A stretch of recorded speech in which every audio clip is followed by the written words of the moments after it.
I hereby call to order the meeting of the Triton Regional School Committee on August 24, 2022 at 7 p.m. I'm Linda Lukowski, Chair of the School Committee. This meeting is being audio and video recorded. I will read our vision statement. We are a community of learners known for our unwavering commitment to meeting the needs of all students. Through the adoption of best practices and our active partnership with families in the wider community who are united in supporting the development of engaged, successful, responsible, resilient learners. Students will be well prepared to be ethical, empathetic, and contributing citizens. Can we rise for the Pledge of Allegiance?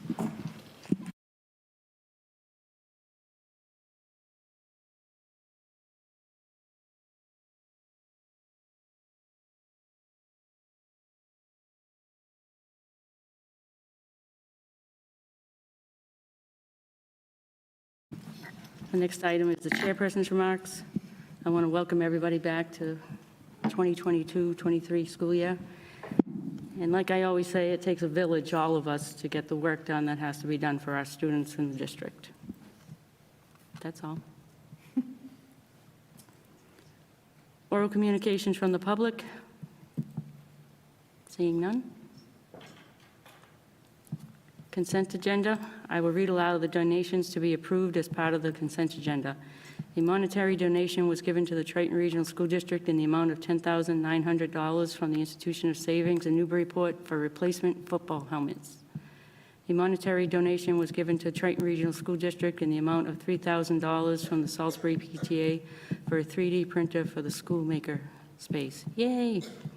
A monetary donation was given to the Triton Regional School District in the amount of $1,000 from the Salisbury PTA for a projection screen. A monetary donation was given to Triton Regional School District in the amount of $1,500 for the Christian Outreach Committee for 6th graders to attend environmental camp. Can I have a motion to approve the consent agenda as presented? I'll make a motion to approve the consent agenda as presented. I'll second. Any discussion? All those in favor? The next item is the student representative report. The student council will be naming a new student member of the school committee once school starts. New business. Would any members like to raise any items for inclusion on a future agenda? Okay. Next item is this. The summer program update. Director of Student Services, Shannon Nolan, will give an update on special education programming, and the Director of Curriculum Instruction and Assessment, Dr. Anna Bates, will give an update on regular education programming that occurred over the summer. Who would like to go first? So I'm just going to note that there's some wonderful pictures that the teachers shared. This is some middle school pictures, and this is a letter from the TLC High School program and some pictures. So when I asked them for, we were talking about highlights, and they wanted to see the pictures, which is wonderful. So I will start off with the elementary. Oh, I'm out of practice. It's been a while. All right, so throughout the summer, we have tutoring sessions, and we have the ESY, the daily ESY program, which is extended school year. So we had 53 students in the ESY program from grades K through 12 and 18 to 22, and the average daily attendance was about 91%. So that's about an average of 48 students attending each day, so that was a success. And we had approximately 95 students receive tutoring and or related services, and the tutoring takes place at their home school. But the ESY program for the elementary school was at Newbury Elementary, and the ESY program for the middle school and the high school were at the middle school and high school. Some highlights from the elementary program. Angela Curtis was back with us this year, and she ran the elementary program. She did a wonderful job of, finding subs and, supporting the students, supporting the teachers. The program, like I said, was housed at NES. They had a visit from Bear, a therapy dog owned by Beth Sher-Sabona, who was a teacher here at Salisbury. So they visited with Bear. They also had Nicole, the principal at Pine Grove, bring over Tracker and visit with the students. The students were able to, throughout the summer, earn time to go into other classrooms and help other students, help other teachers. They practiced social skills in small groups. They did a variety of crafts and projects within their programs. And again, this year, the Newbury Fire Department came and put the hoses out, and the kids were able to run through it. So I know they did that last year too, and the kids loved it. Then some highlights for the middle school. Does anybody have questions about the elementary school? So the middle school, Eric McCarthy ran the middle school program for our students in our TLC program, and he did a lot of hands-on experiential learning. And they did a garden here at Triton. The students they did weekly garden math activities using the garden. They did some science, they studied some science concepts of sun energy and its role in growth and photosynthesis.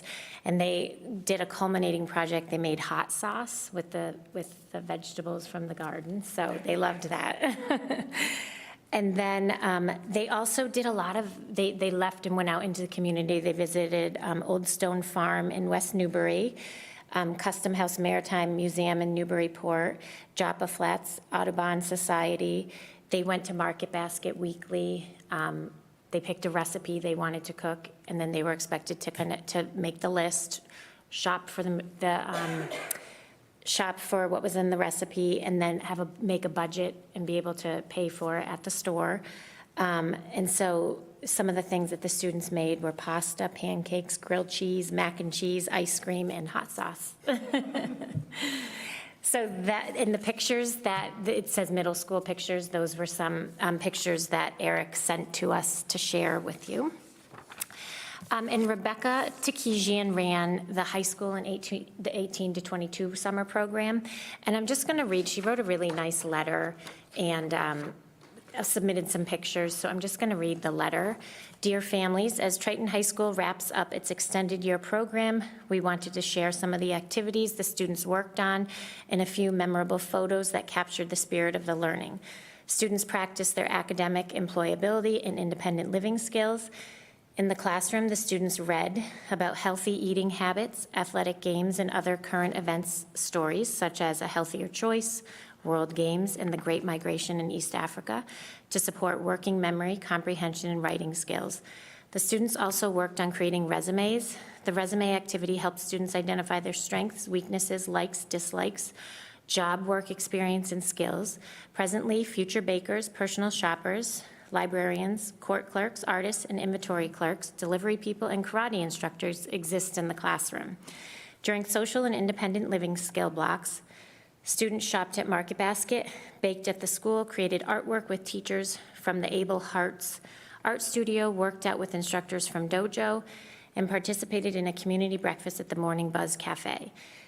This summer, the students practiced their adult living skills, finding recipes and creating shopping lists, math skills, staying within a budget and cooking with fractions, small group work, getting along with each other, sharing tools, helping friends, taking turns, flexible thinking, and self-advocating needs, and community exploration. Working with the students this summer was a pleasure, and we hope you enjoy the photos. Sincerely, the TLC summer staff. And then the TLC, both programs, the middle and high school, went to the Morning Buzz for their annual breakfast at the end of the summer.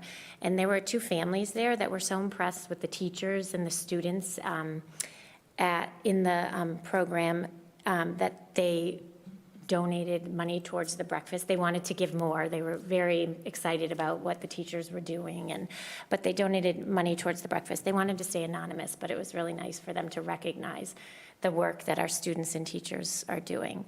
And having kids come to school in the summer is really hard, and the teachers have they really did a wonderful job of making sure that they're learning, but also really making it fun for the kids. Does anybody have any questions for us?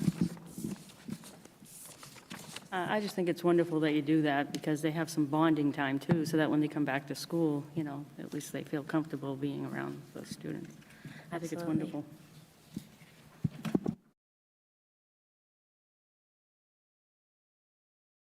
Okay, I think you're up. Thank you.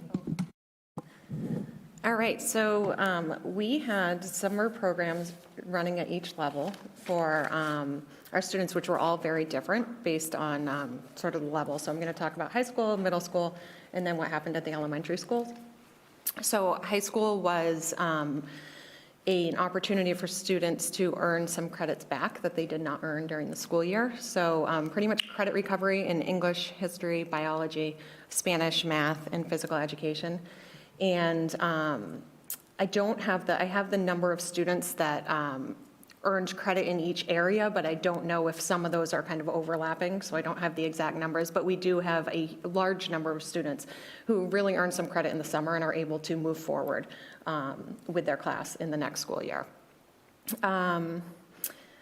So that was at the high school.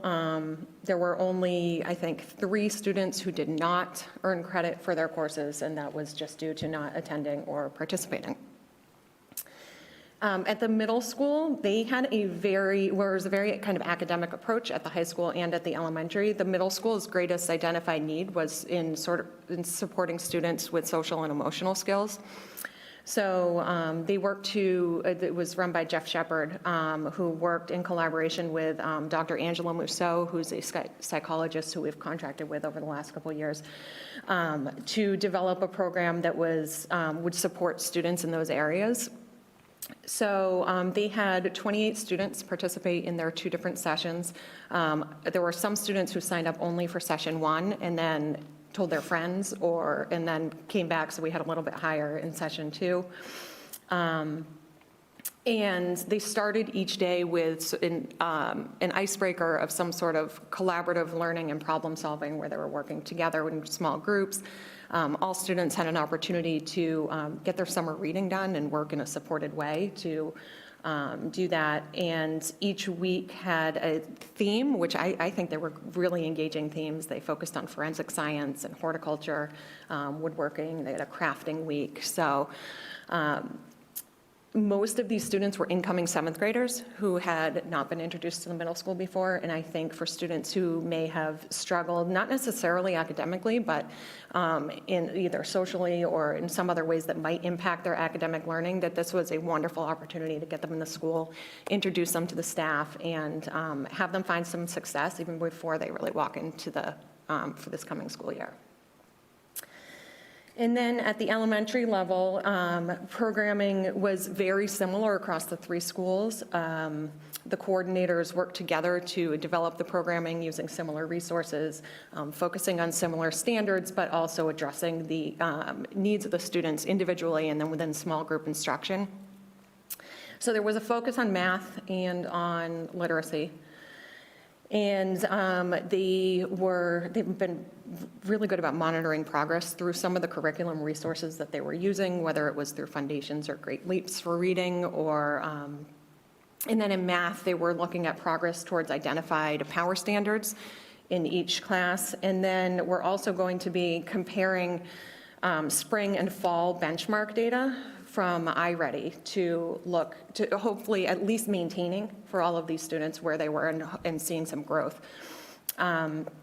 So as soon as we get the fall benchmarks done, I'll be doing a comparison and seeing the impact of hopefully positive impact that summer programming had in on those standards-based assessments. So just from being around at the schools, it was just a positive feel. I was at drop-off at Newberry Elementary early in the summer program and had the opportunity to talk with students and talk with parents as they were bringing them in. And feedback has been very positive, I think from teachers and from families. I didn't prepare as much detailed highlights as Shannon did, but I have. That's the teachers. So no, I have, no, I do. So I do have teacher feedback. And then also they did really track individual progress on academics and on students and social emotional learning. So student by student, I can see the impact and hear the progress that students are making. But we do have parents who are just saying, he's loving the program, thank you. She's coming back. What else do we have? Thanks for being so flexible, helpful, and accommodating. So just it seems very positive at all the schools. I'm glad that we're able to offer this to our students and really look forward to seeing how it sets them up for a successful school year. Does anybody have any questions for Anna? How many kids total between the two programs was there here at the school?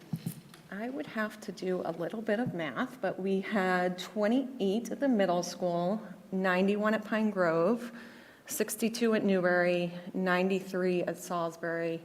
And then the high school, I'm not quite sure because I don't know. It looks like we had between 3 and 12 students per subject area, but I don't know if they were duplicates within those. Now, the only reason why I say that is, like, you hear about the shortages of teachers and all that, and just the fact that we had our teachers coming in to do some of this work, I think says a lot. Like I said, it takes a village, and it takes all of us. Anybody else have anything? Thank you both. Oh, you do, sorry. One more thing, I didn't thank Sandy Susie. I thought you had a question for Anna. I was like, Oh, did I? I know.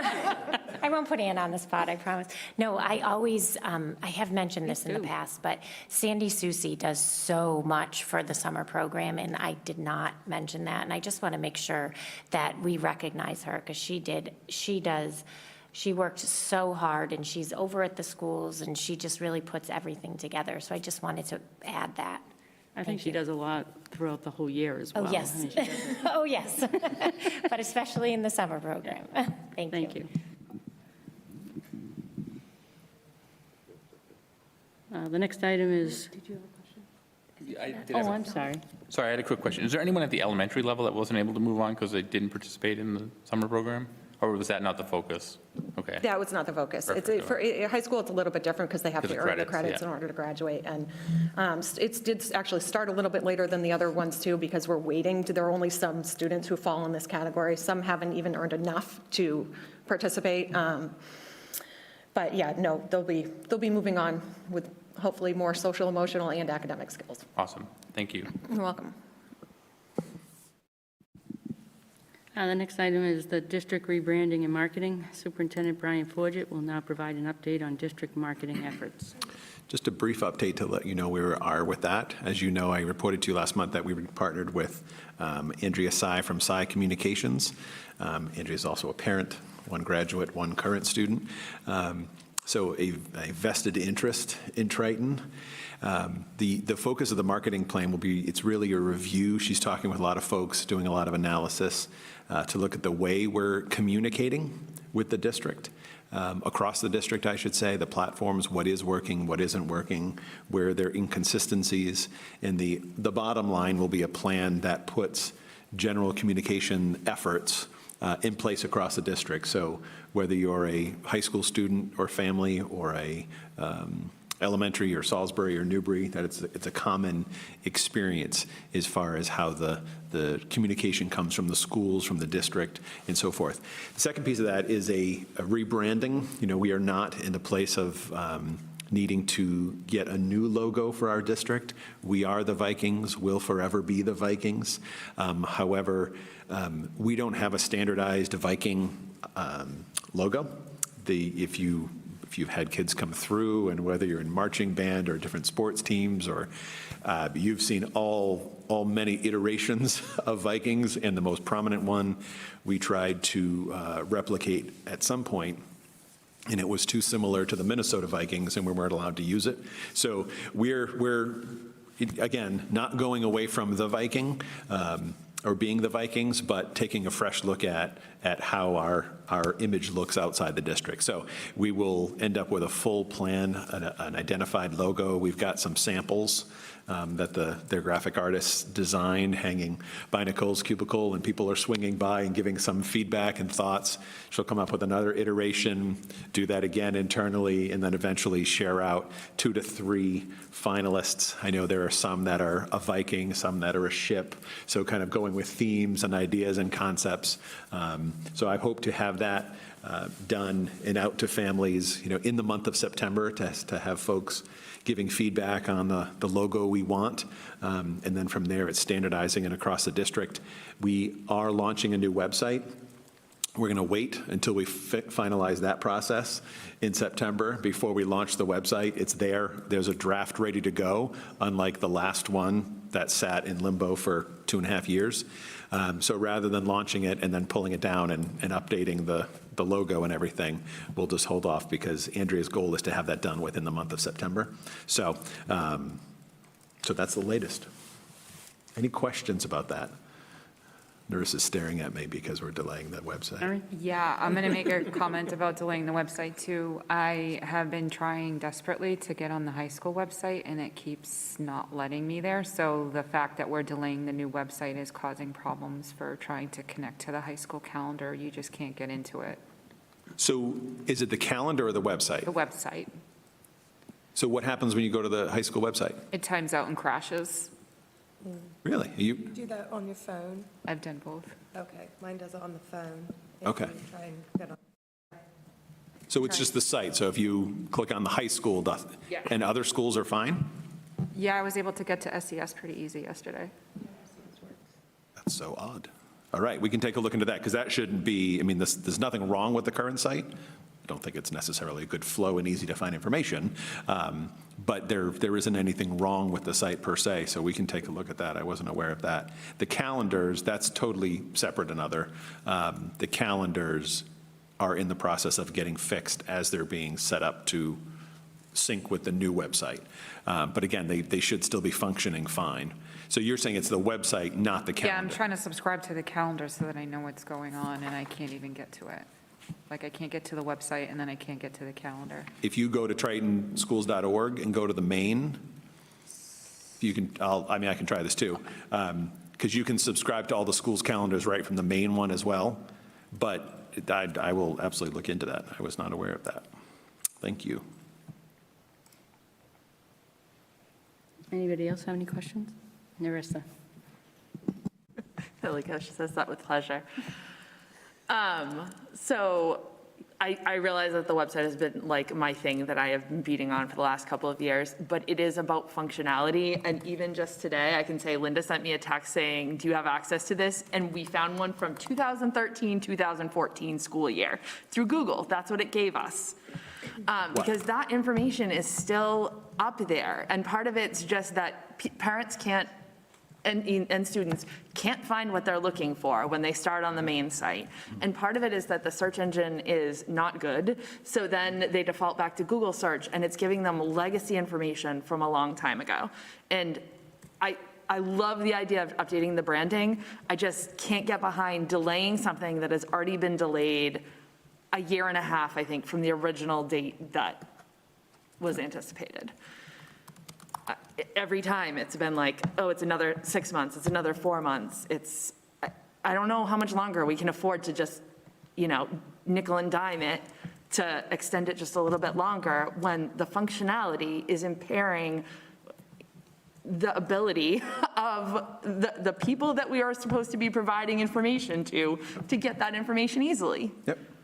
Yeah, I mean, and we have no option, right? There's also other things that need to be finalized on the new site so that it can go live, so it's not just the logo. So even if we might be able to get it a week or two quicker, but we're starting the year on the current site. There's no other option at this point. So we need to fix some things, but what you're talking about if you were to Google something and it's pulling up legacy information from 14, 15, until we pull the current site down, you're right, and hopefully that all goes away when we pull that site down. Some servers have a way of holding on to the information.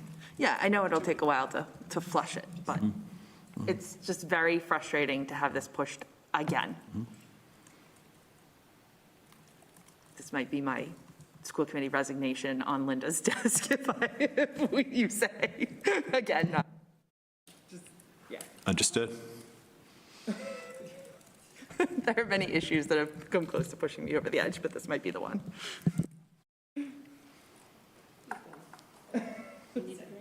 Nope, I'm good, thanks. Then That's okay. So with the delay of the website, is that going to affect our ability to do all our online stuff through Aspen? Because, no? Okay. No, so the ability, the paper, if you are currently a parent of a student, you usually get a packet of between 7,000 and 8,000 pieces of paper. That's all being digitized. So that will all be through Aspen. That's not, you link to Aspen through our site. That has nothing to do with our site.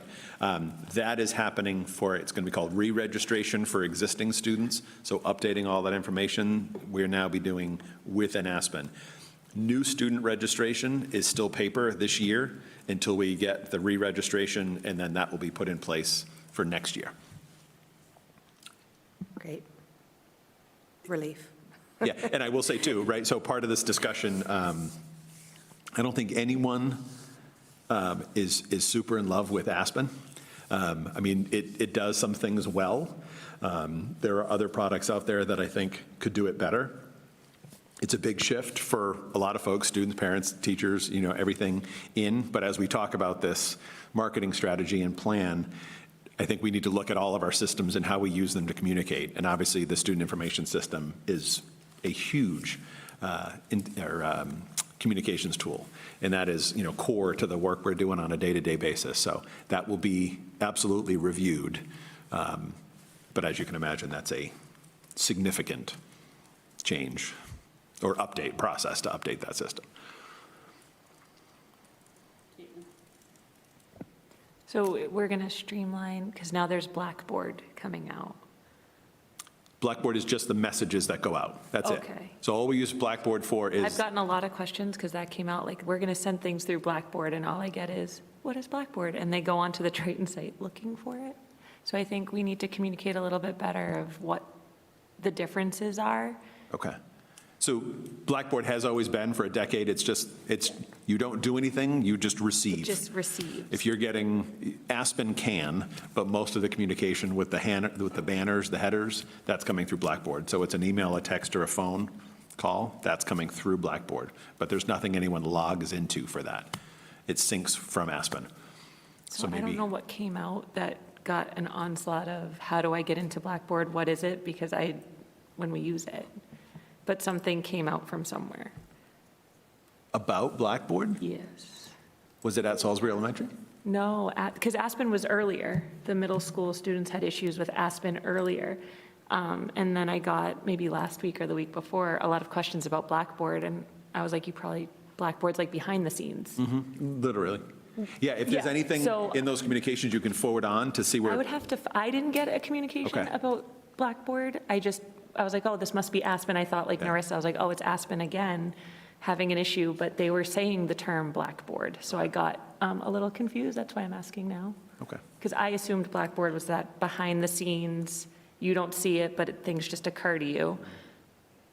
Aspen was the thing that was causing middle school parents some stress earlier in the month. Yep.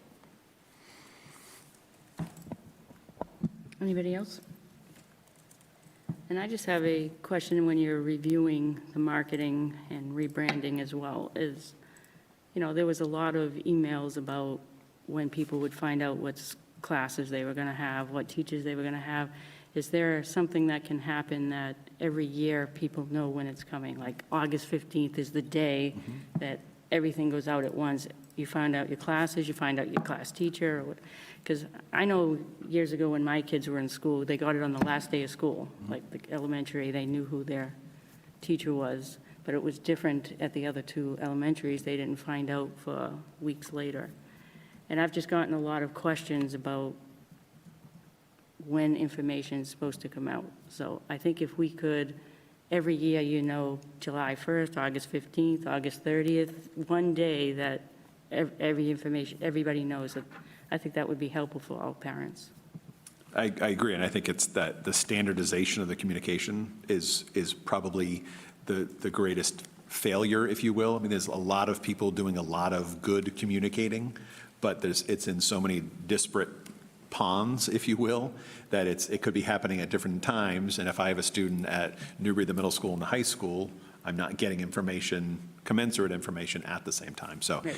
yeah, so we absolutely, that is standardizing communication and setting expectations.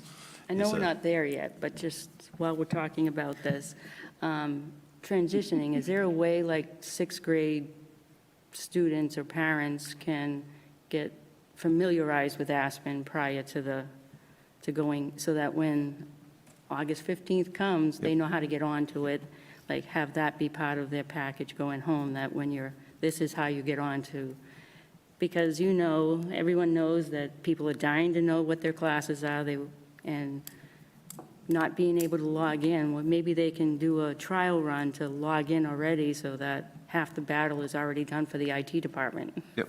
Yeah. Yes, absolutely can do better. The issue is if the parent portal is open, everyone can see all of the schedules and classes being built in progress. So that's a major drawback with Aspen, as Greg has shared with us.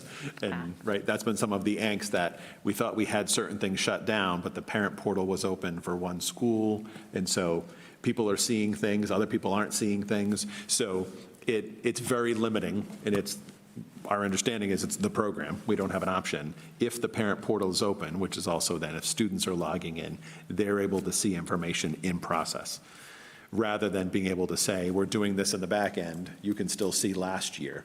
So what we've talked about is standardizing, again, to your point, saying everything from the 21-22 year is viewable until June 30th. Everything's going to go dark on July 1st, and don't expect until, make a date, August 10th. As of August 10th, it'll be done, portals will be open, and you'll be able to see things. So whether that needs to be August 1st or 15th, whatever it is, standardizing it, setting the expectation, and then people will understand it's locked down as of July 1st. Yep. Because we can't roll the year until we've done all of the reporting. So we report all of our student information system to the Department of Ed, all of our EPIMs, which is educator personnel information. That all is pulled out of student schedules and reported. So until we've done all the reporting, it's as of June 30th. But if there's any errors, we have to keep perfecting it until it's all set. We can't back everything out, close it, roll it over until all of that reporting is done. So those were the limitations this year. Everything was delayed because it was the reporting, and then some things got opened, thought it was closed. They were works in progress, not finished products, and you know the rest. Yeah, just communication is the biggest thing, whether it's bad news or good news. If we keep people Absolutely. abreast of what's going on, it's half the battle. Yep, for sure. Okay, anything else? Okay, next item is school committee handbook. I've put around the table a copy of it. I know you could have clicked on it, but I wanted you guys to have it in your hand as well. That's just me.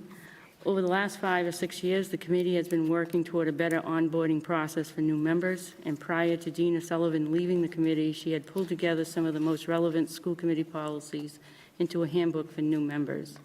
School committee officers and mentors since Dina have worked to improve the handbook as it has been used in conjunction with the mentorship program. I wanted to bring the latest iteration back to the committee for feedback. As you read through it, was there anything that you felt was missing, wished that it was there but wasn't, or that you found misleading?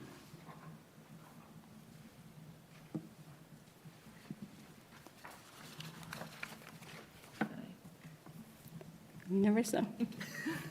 I just have one. It's page 7, and it talks about communications with students, caregivers, and community members. Yep. And it says, any questions or concerns of an email sent only to an individual member should be communicated to the chair of the committee. Just if they got a email from someone and wasn't sure how to answer it or something like that, they could bring it to the chairperson. So that I agree with. I'm not sure I got that from this sentence. I got, if someone's coming to you as an individual, Oh, sorry. then the chair should Okay, we'll know. just have to reword it. Like should. Is it the should? That's just what I was trying to say, that sometimes you get an email that's just sent to you, and you're like, okay, can I answer the email? Yes. What do I say in the email? Yeah, that I totally get. I think it just might, maybe is a wordsmithing Yep. to say, if you're unsure how to handle an email Okay. or something like that, or, a question or a concern. Does anybody else have anything that, I mean, this isn't to vote on, it's just to give you guys a update, and going forward, if you guys read through it and have any suggestions or changes that should be there, I wordsmithed it as best I could, looked over it, added nice colorful pictures. So if anybody going forward would like to send anything to me, please feel free to.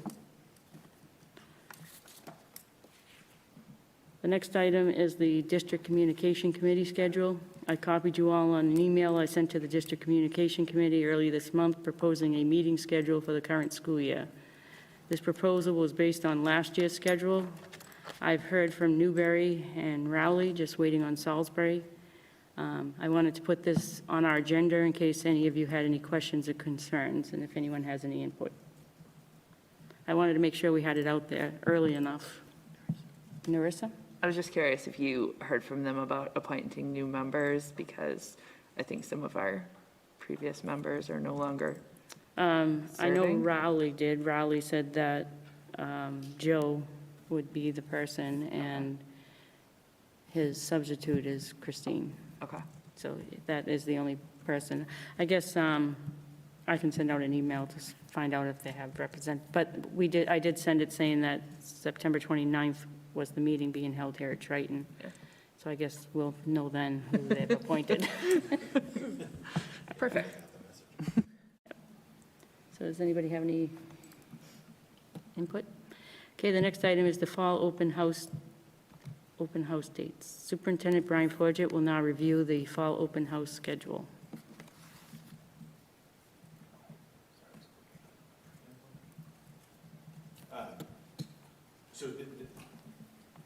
This is just to make you aware of that. The dates for the fall open houses, in the past, there's been some discussion with the committee being represented there and being available to speak with families as they come through. So certainly that's your prerogative if you would like to set a schedule for that. But just wanted to make sure you're aware, Newbury Elementary is on September 22nd at 6 p.m.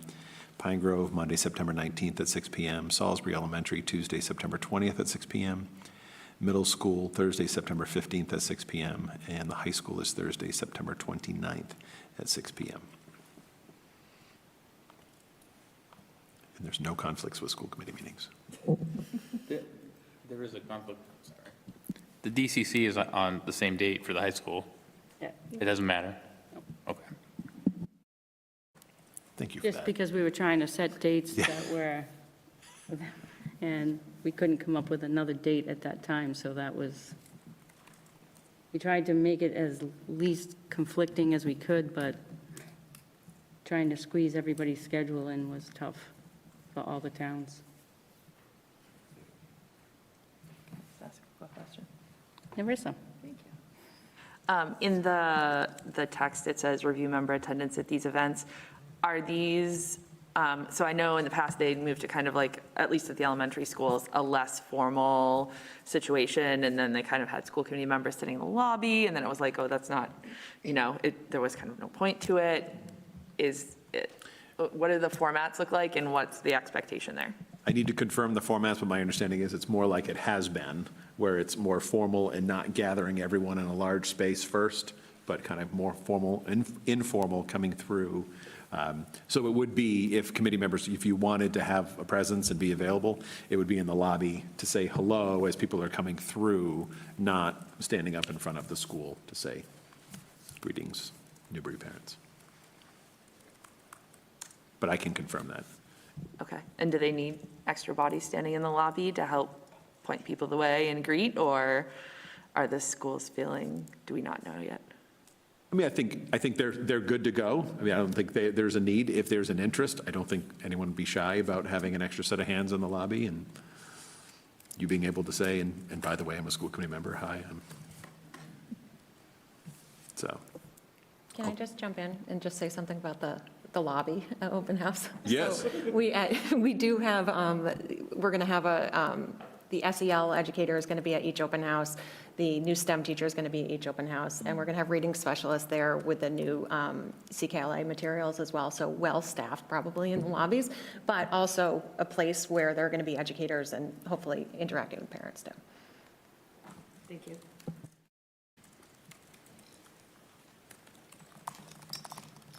On Anna's point, I love that they're going to be able to be at every open house, because I think that's huge for parents who would probably never get to meet them, because once you start doing parent conferences, those get crazy. So I love that they're going to be at the open houses and at least be a face when their kids come home. So thank you.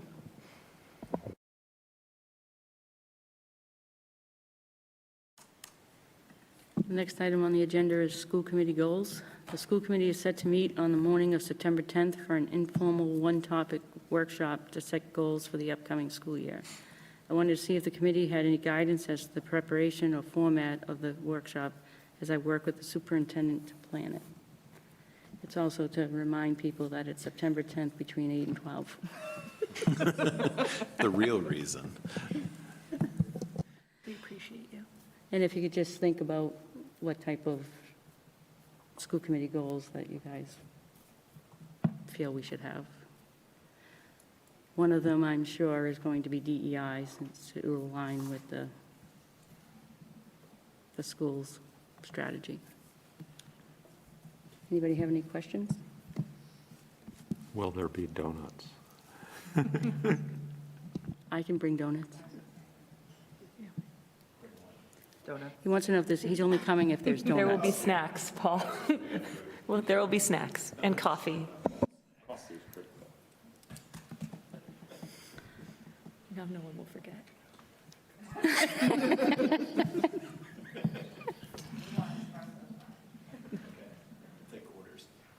I was just going to bring them. Okay, the next item on the agenda is the MASC-MASS Joint Conference. The Mass Association of School Committees and Mass Association of Superintendents host a joint conference the first week of November each year in Hyannis to provide professional development for school committee members and superintendents. We need to finalize which members will be attending this year. Anyone? Paul, I think you said you were going to. Right? I will be attending as well. So I can go, but I didn't want to take anybody else's spot, but I'm happy to go and just report back. But if somebody else wants to go, because we've generally, if 5 people had signed up already, I wasn't going to be the 6th, right? Why, we've had 7, 8 people at one year ago. Oh, yeah. Not in my time. No? Must have been when the overachievers were serving on the committee. Thanks, Narissa. And also, you can have my spot.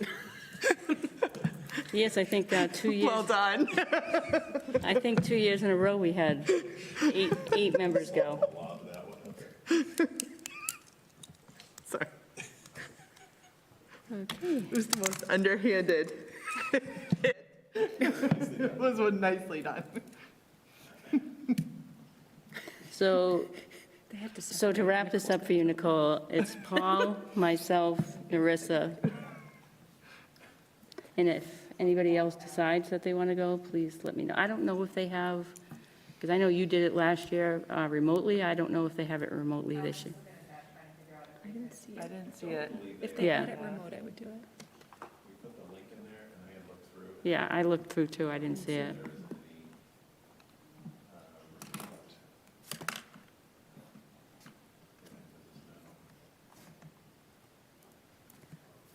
Okay, the next item on the agenda is the superintendent's report. Superintendent Brian Forget will provide his monthly report.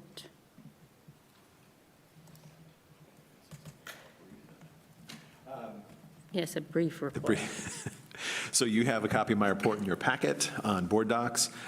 First item in there is an update on how we will be opening schools with regard to COVID protocols. So in summary, we are basically we are starting the year the way we ended last year as far as protocols, response to cases.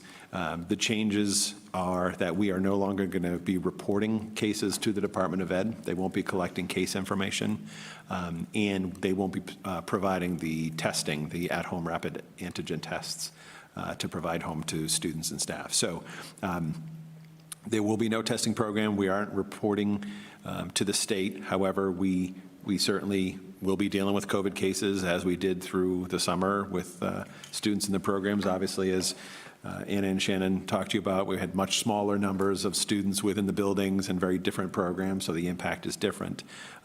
But as far as the protocols, there won't be distancing or masking requirements in place. Those who choose to wear masks, obviously, we're going to respect that and support those decisions. And we will also remain nimble, right? We have to. We don't know what the virus will do, and if we end up with a massive number of cases in one classroom, we'll have no option other than to provide some or require some temporary masking, but that is all information that the nurses, just because we're not reporting the cases to the department doesn't mean that we're not tracking those cases internally and locally. So we're still going to ask parents if they test positive, that they let us know. If they're symptomatic, that they keep students home and please test, even though if we're not providing the tests.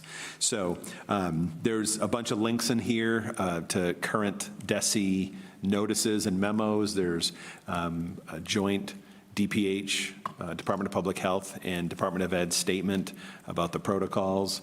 Obviously, you know the CDC adjusted their guidelines. So it is far more typical arrangement, but obviously keeping in mind that things could change as need be. So as far as I should say too, as far as the dashboard, I know there's kind of an ongoing discussion about whether we keep the dashboard going. We certainly can have a local decision, or I'm sorry, a local practice in place, even though the department is not tracking cases. That doesn't mean we can't track them locally. We're tracking them, right? We will have information on them. So putting them on the dashboard is not a hard stretch to just put that data on the dashboard, since the nurses will have that information. So any COVID questions before I keep going with the first two with? I'm reading that bit on the testing program as we have a reasonable stockpile of tests in place to get us at least for a little while into the school year. Yeah. So they've extended the expiration date for all of the iHealth at-home tests. The nurses still have quite a bit of stock of the Binax Rapid. So that was the state contracts were providing iHealth for the at-home and in-school symptomatic testing was Binax. Nurses still have a decent stock of the Binax tests to go through before we go through cases and cases and cases of the iHealth. There was a formula that they put out and said, if you're running summer programming, multiply the number of anticipated students by the number of days. And so I had 13 cases of tests in my office just to figure out what to do with them. Those are now with the nurses. So it's far more individuals are being tested at home before they come in than are being tested within the school setting. So in talking with the nurses, I think we have several months worth of supply. And then I'm glad you point that out or brought that up. If we wanted to, we can continue and purchase from the state contract. The figure is a case, or I'm sorry, we have to buy a pallet, which would be $75,600 for 15,120 tests. That's the minimum order. Certainly, if we get to a spot and we felt the need to have tests, we would work with other districts and say, hey, I don't know who else would be, but there would be options there, because I don't think we would need 15,120 tests. But that would be a decision we can make based on how the fall and the winter starts, and once we eventually run out of the tests that we have. But again, none of those tests are going home. That's just with nurses for symptomatic students. Other COVID questions? None. Okay. Yes, actually. What are we planning, the dashboard hasn't been updated over the summer, as it says here. Is there any way to like pull it back, but keep it easy to go live again? Or is it something that if, When you mean pull it back? I mean, just like it's currently, as we ended last year, it was something that was updated on a daily basis. Yep. And so it requires a lot of maintenance work. And, assuming that we really are in like an endemic stage, it means we still should be monitoring, but it doesn't necessarily mean that it needs the constant work right now unless we start seeing local upticks. Yep. Is there an easy way, and this is for the people who are managing it, is there an easy way to scale it back to a once a week sort of update, but really easily be able to transition back if we need to? Last year it was the holidays, Thanksgiving sort of triggered our spike. Is there an easy way to sort of go back to being regular updates if we see local spiking? That's a good question. I mean, the updating of the dashboard is very simple. It's a Google spreadsheet. So that's very easy. The updating with the Department of Ed, that was a whole other process going through their portal to update. So honestly, unless we're having lots of cases throughout the days and multiple at a school, I think it's easier to update it real time and have them pop in as they happen, rather than nurses keeping a tally and then sending that over, and we can just have a kind of as they occur. And then if it changes, then we can adjust. But I think keeping it the same and start as of the first day of school is probably the easiest way. And over the summer, I have been continuing to do the town cases weekly. And while it's not on the dashboard, I've been tracking the weekly state cases just in case that's something we want to add down the line. So we've got that back to the day they started doing it weekly instead of daily. So if we want to use that, we can. All right. Susanna? Have we heard anything from Conley's if they're going to be offering boosters for our schools? So Conley's still has my understanding is they're still open. Yes. Right, in Ipswich on on Route 1. I think if we reached out to Alex, he would offer an in-school clinic. They've been trying to push everything to that site. So Right. rather than, because all of their staff that would be traveling around, they're there trying to staff that so that they're open all the time for the drive-throughs. But we certainly can reach Okay. out and see. That's good to know too, because I've been asked where boosters. Yeah, For the younger group, because they just became, didn't just become eligible. Right. But they were the last low to become eligible, so it's Yeah. good to know. Yeah, and it's my understanding in talking to Alex is there's a sign up on the site, but drive-through. He said if you tell people, it's, Just you so can just sign walk up, right but in it's and easy to there's walk in. Yeah, zero wait. yeah. And I think that's his goal, is to not pull people away from there and do clinics elsewhere. So then it has to be sign up and all that. So, but we can certainly push that and make sure people are aware of that. Yeah. On that topic, because we were discussing this on the way in, pediatricians' offices are not always offering them. So a lot of parents are getting stuck on where to go because they call and they assume they can go get a booster, and the two most local ones are not having them. So they're kind of stuck. Wow. So good to know about I comments. didn't know that. Okay. All right. You have to go to Route 1, don't go to 133, because they'll send you to the other one. Yeah. Yeah, it's not Conley's Pharmacy, it's the, right, but it's not the pharmacy, it's that place across from the driving range. So we're good on COVID testing. Quick update for you, Appendix 2 is a letter from NEASC. Patrick was here in June to report to you on the NEASC report. He is in the process of creating a video that will be sent with the report out to the whole community to go over the highlights of that report. As we talked about in June, there's a lot of things to celebrate. the relationship strengths, and it's also, a focus in that report about getting back to rigor, increasing academic expectations. So that will be a video coming out to the community very soon. Personnel, I should start by saying there's now in board docs, along with my report, there's a photo of this room, of what it looked like approximately 11 hours ago, when we welcomed, is it close to 60 new hires today? We, literally, the term I used, I think, was bumper crop. Don't know if that's appropriate, but I mean, it is a huge number of new hires, certainly one of the biggest I've ever seen before this year, but you can see the work that they did. They were here for the full day. At that point, obviously, it was a fun activity, building teams. You can see the balloon towers that they were having to build. Some people standing on these tables, they were serious. Is that fair to say? Very serious. So there's good things happening, right? We've welcomed a great, we did a tour this afternoon on a big coach bus, drove around the district to make sure they know if they're not from the area, the area and the students they're serving, and great energy. Seems like a great group of new hires across all the schools. But just to note, we do still have openings. It has been very challenging, certainly the more specialized positions, high school math,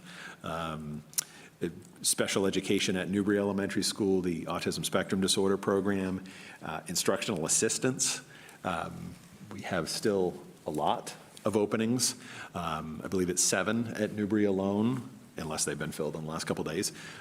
Literally, 2? Yeah, literally, new hires were coming in this afternoon after being hired this morning on orientation day. So is literally still working. Principals have been doing incredible work on the recruiting and onboarding these folks. But Newbury is specifically the autism program, IAs, and they're down without a head custodian right now. Pine Grove is pretty well set. There was a late music, that's in process. Middle school is pretty well set. Again, IAs and other support staff, that's kind of across the board. Classroom teachers are pretty well set everywhere else, though, as far as Salisbury and the high school as well. So it is a work in progress. This is something we've been talking about. I feel like we've been talking about this for 2 years now. We continue. Kyle and I were talking about buses today, and as of today, we're still short, is it 3? 2. So we're short 2, and that means that 2 of the dispatchers who are also drivers will be driving for the first day of school. So, and there aren't any in the pipeline, so it's still, right, it's the same areas we've been talking about continue to be a challenge, and so we're finding new and creative ways to fill in the gaps when we don't have people filling those roles. So any questions about that? Yeah, how are we for substitute teachers this year? We have a pipeline there? Or? Yeah, I feel like we've had a bunch of new, right? So it's always hard because we've hired a bunch of subs, right? That's always hard when you take your best subs and they become full-time employees. But I've signed quite a few letters for a handful. So I don't think it's I don't think it's a huge pool, but as of right now, we have a pool. CDL. He's CDL? Yeah. He was going to. I have not. He has not. He has not. And just so you know, mine ran out, so. What'd you say? I said mine Yours ran out? I still have a CDL, but I don't have special licensing anymore. What would it take to get it back, Linda? I believe in the words of our esteemed chair, it takes a village. It would take a lot of money. Big village. I'm buying. Big cake. Yeah. So any other personnel questions? Paul? 2 thoughts. First, highly disappointed those balloon structures are still not here. That the what? The balloon structures are still it's funny. not here. They wanted to keep them up. I said, we have to clean up a little bit, but trying to no, find a place there was that a they would movement to stay. have them up and on display for you. They were impressive. And the second thing I wanted Somebody had to show some professionalism. Nice job. I tried. It was Nicole. It was. And the second thing I wanted to say is just, we have some openings, but as you note here, I pop open School Spring periodically over the summer, and we just did not have the problems that some of the surrounding districts had, and that I think is a credit to the building administrative teams. So I just want to highlight that. I'm glad you said that, because I feel like it's always hard when we're hiring people from neighboring towns, right? Because that means we're putting them in the same spot we're in. But we have certainly lost in the competition sometimes on salaries when we're talking about teacher and IA contracts. But I feel like in all the conversations I was having with new hires today, people feel good. They're hearing good things about coming to work for Triton and the schools. So I know there's people I've spoken with that could have made a little bit more at a different district and chose to be here. So I feel good about that, right? It doesn't solve all our problems, but that says something. So, and as you noted, there are some that are better off than us, but there are certainly several districts that are in far more gaps than we have, for sure. I heard about our balloon structures. They did, before they even happened. So they knew to show up.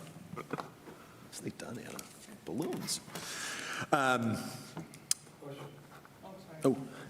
So Brian, you have 7 VPAs at Triton High School. What is a VPA? On the personnel report? Yeah. So visual performing arts. So those were techies on that report, yeah.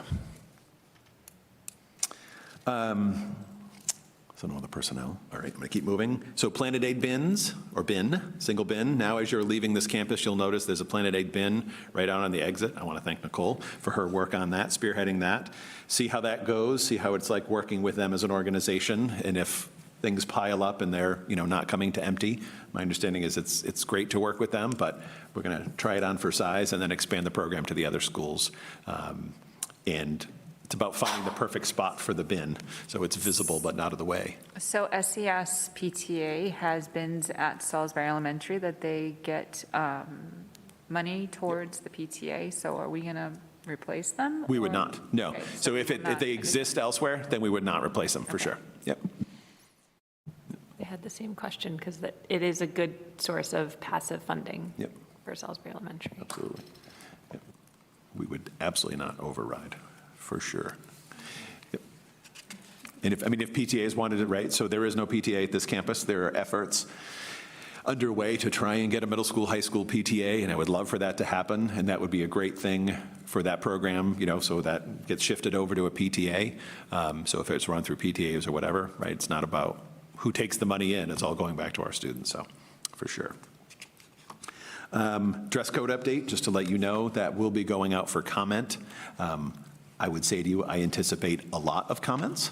And so based on that, we had a discussion with Policy and Advocacy tonight. My hope is we could bring it back to you in October. I think more realistically, we're bringing that back to the Policy Subcommittee in November, which would then, depending on where the discussions go, would finally come to the full committee as an amendment to the handbook, because that's where it would ultimately sit. The policy would be obviously very benign in our policy statement, but the handbook is where the language would exist that you would be approving.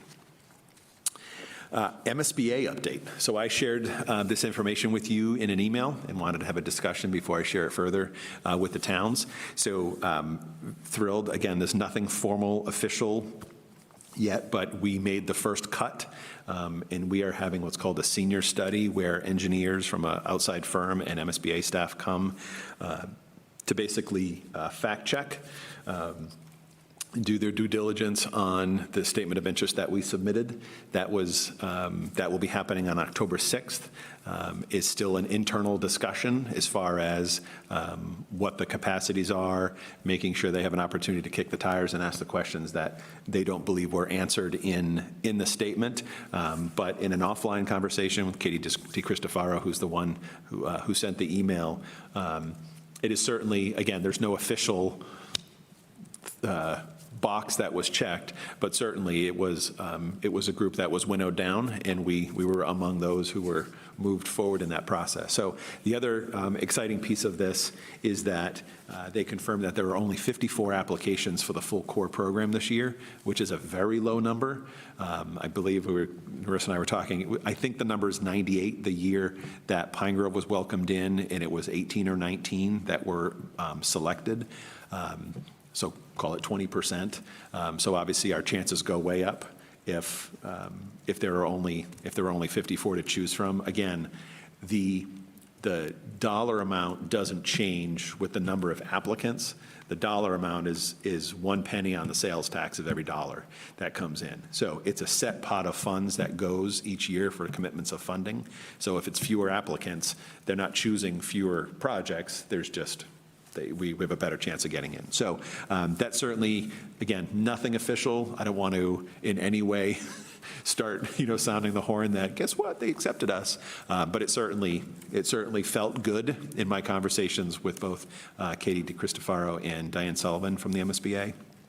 So the next step in the process, and we talked about this with the Policy and Advocacy Subcommittee tonight, is if we are welcomed in, we will learn on or around the winter holiday, so prior to January 1st, likely in late December was the word.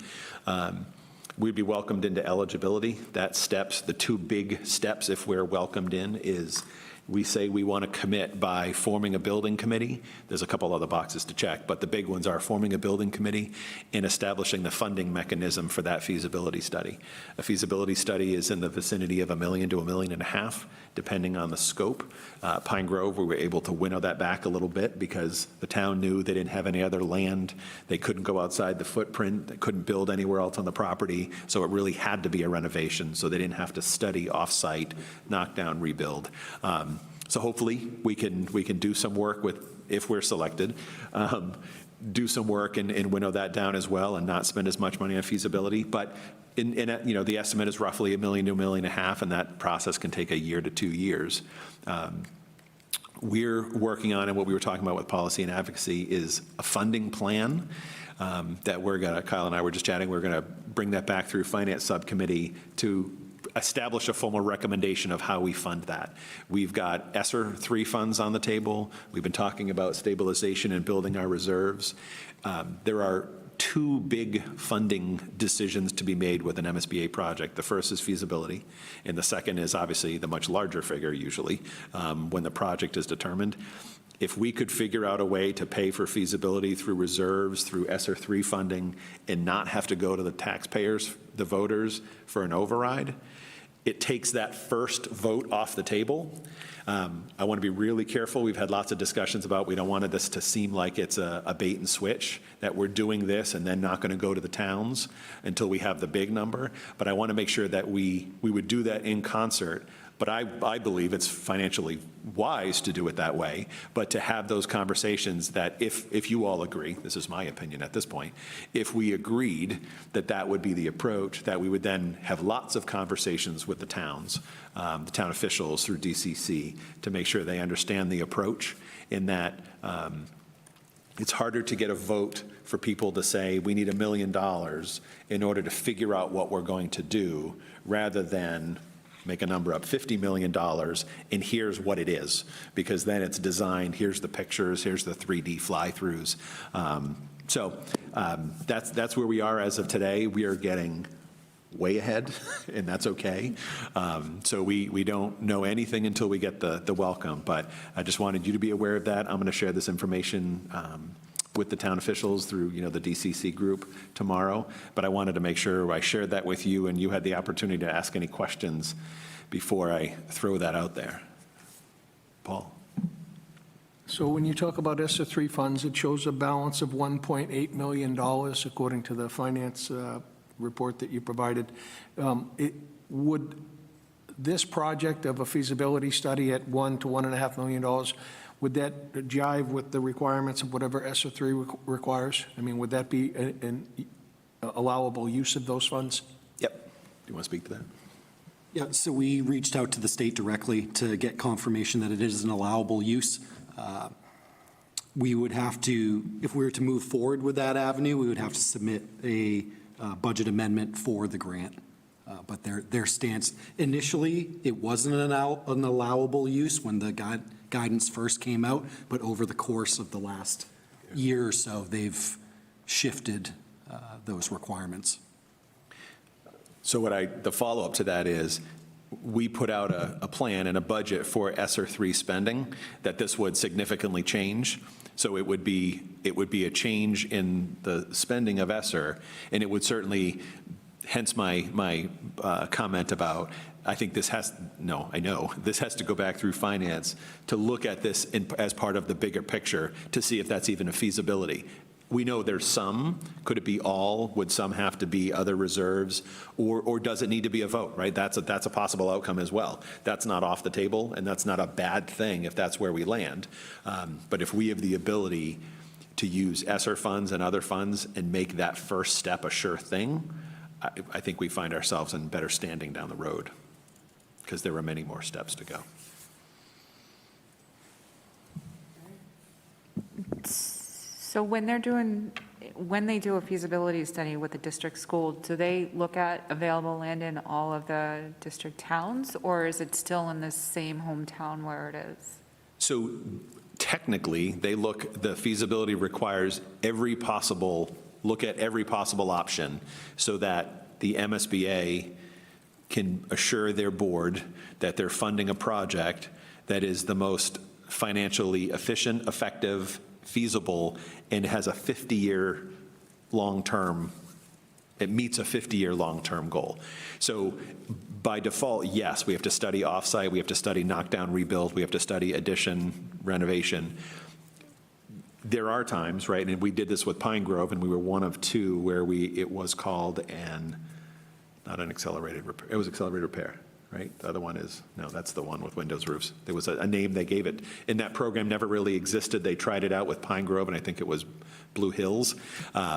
Blue Hills didn't go through with it. They finished Pine Grove, but that program doesn't exist, where they basically said, you've got no other land in town. It's obviously Rowley's elementary school. So they let us make the decision to say, okay, it's going to stay in the footprint. Here's what you can and you can't do. But by design for the core program, you have to agree to study everything. So again, it's not a flat fee. We would then determine with a building committee and with designers what we study, and it would be about convincing them that we believe this is the right site, or we don't believe this is the right site. Jack McCarthy, the executive director of the MSBA, stood up there in front of all the superintendents and said, right, hands down, the best approach is a renovation. Almost always, that's going to be the best. There are times when a renovation is going to be more costly than knocking it down and rebuilding it. And if that's the case, then they wouldn't approve a renovation if they could build it more cheaply and cost effectively and still meet the enrollment requirements on the same site, on another site. But there is nothing, our regional agreement says, right, we're talking about the ownership of Salisbury, but it says there is a regional campus in Byfield, Massachusetts. So we would have to amend a regional agreement if it were going to be in another town, but I don't believe we can blanketly say, no, we're not studying anywhere else.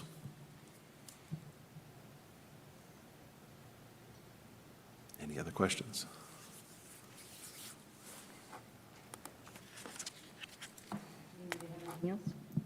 All right, so I'll keep going.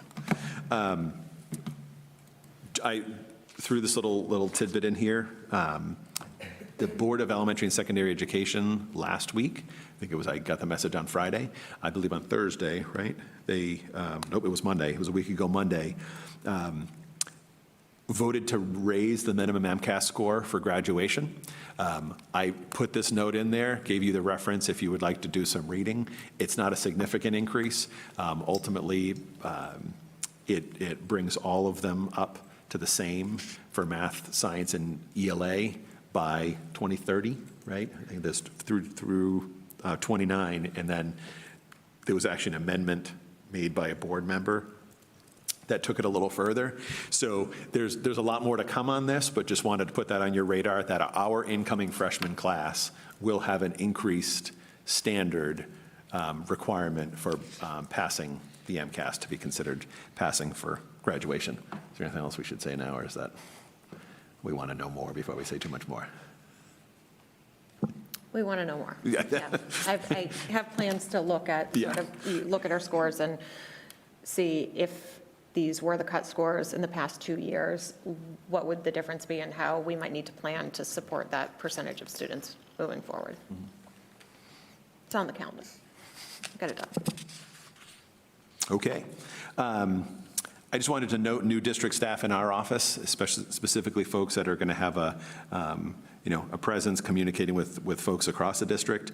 Molly Adanasoff was formerly a preschool teacher at Salisbury Elementary School, as well as she's been our EI, early intervention, using acronyms, early intervention coordinator. She is going to be the full-time early childhood coordinator now, obviously also with those early intervention responsibilities. So she is in new role, but familiar face. Joelle Coleman joined us this summer, formerly working at Crest Collaborative. She is now going to be, as you know, Shannon's role shifted to Director of Student Services, so specifically focusing on special education. She's been a tremendous addition, extremely knowledgeable, and has jumped right in and has been a great resource. Katie Griffin is taking over for the special programs. No, the reinstituted special programs coordinator position. When you all know Carla Collins, when she retired, I'm going to go several years ago, I don't remember how many years ago, we doled out all of those responsibilities to various positions, including some part-time hourly stuff. We're bringing that back. That needs to be coordinated. So all before and after school programs, the homeless liaison, in looking really food insecurity and housing insecurity, taking on that focus.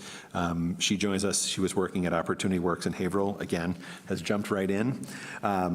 Nicole Stouty to my left joined me as an executive assistant starting in July.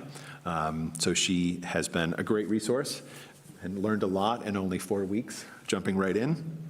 And then Ckla Ricker is not a new face, previously a student, graduated from Triton. It was very fun having all these new hires on the bus today call me out on how old I am when they were in my class, or I remember when you, Mr. Forget. So Ckla is a Triton grad, but also has been working at Newbury Elementary as an instructional assistant, but joined working with Anna when Lori Mowbray retired on June 30th. So just those are folks that will, obviously there's a lot of new hires. You see those lists in the personnel report, but those are some of the folks that you're going to be seeing and hearing from on a district-wide basis, so wanted to note that. And then finally, there's actually a couple add-ons, but some of the improvement projects that we were able to do, we had been reporting to the Finance Subcommittee last year about the end of the year available balances. You know that we had a premium holiday for medical insurance that saved us $400,000. So there were built-in savings that we knew since last July. So some of the things that we did, we put in more water bottle filling stations at Newbury Elementary and at Salisbury Elementary. Pine Grove, obviously with the new school, they're all water bottle filling stations along with some bubblers. So I think there were four put at each of those schools, and looking at bolstering the middle school and high school. There's several on this campus already, but adding more. Safety locks. Newbury, the town of Newbury put, if you go into the school, you see these devices that sit on top of the regular door lock set. In a public space, you can't have a deadbolt that doesn't open when you just open the door. So if you think of a hotel, you walk in, you lock the deadbolt, but when you want to leave, you don't have to touch the deadbolt. You just open the door and the deadbolt slides. So basically, that's what those devices at Newbury do when they push that button. Those were added via a town meeting vote 5 or 6 years ago, I believe. Pine Grove with the renovation, that is now standard fare, if you will, on classroom hardware sets. So we did the work at Salisbury Elementary to bring that up to the same standard, where it's an easy way to just deadbolt the door, but then it unlocks when you leave. Obviously, at this campus, that would be money not well spent at this moment in time until we have a path forward in what we know what we're going to be doing on this campus. So anything we do at this campus as far as a project, that would be the new code that would be put into place when we do that project. And then finally, the UV light disinfection. So these products have been on the market for several years. There's several companies now. We're working with a company called Violet Defense. It uses UV and violet light to kill literally all bacteria and viruses. So it's roughly $2,500 per unit. It's mounted on the ceiling, and then it's plugged into a standard outlet.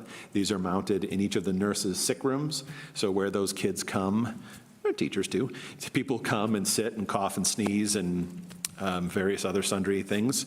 And so at the end of the day, nurses know, they leave it, lock the door automatically in the middle of the night when no one's around. If you saw this, it looks like a scene out of E.T. If you were able to see through a window, the brightness of the light, but it just pulses for 30 minutes and it completely disinfects the room. So we felt like that was a good place to start. Obviously, this would be great technology to put into place. It's expensive. So we're starting with each of the 5 schools and their sick rooms. So when the nurses and students are sitting there, they can have confidence that those rooms are really, really clean. Any questions about those? It's 3 quick things I just want to add that have come up. You approved the installation of a POW MIA Chair of Honor in the stadium.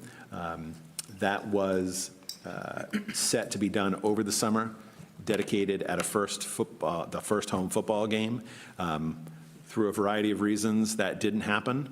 That is in the process of being installed now. The new focus is actually working with Don Jarvis, who is here, and the veterans officers in each of the 3 towns, as well as Doug Aylward, who is a student, as a junior here at Triton, has been very involved in working with veterans and a lot of other scouts.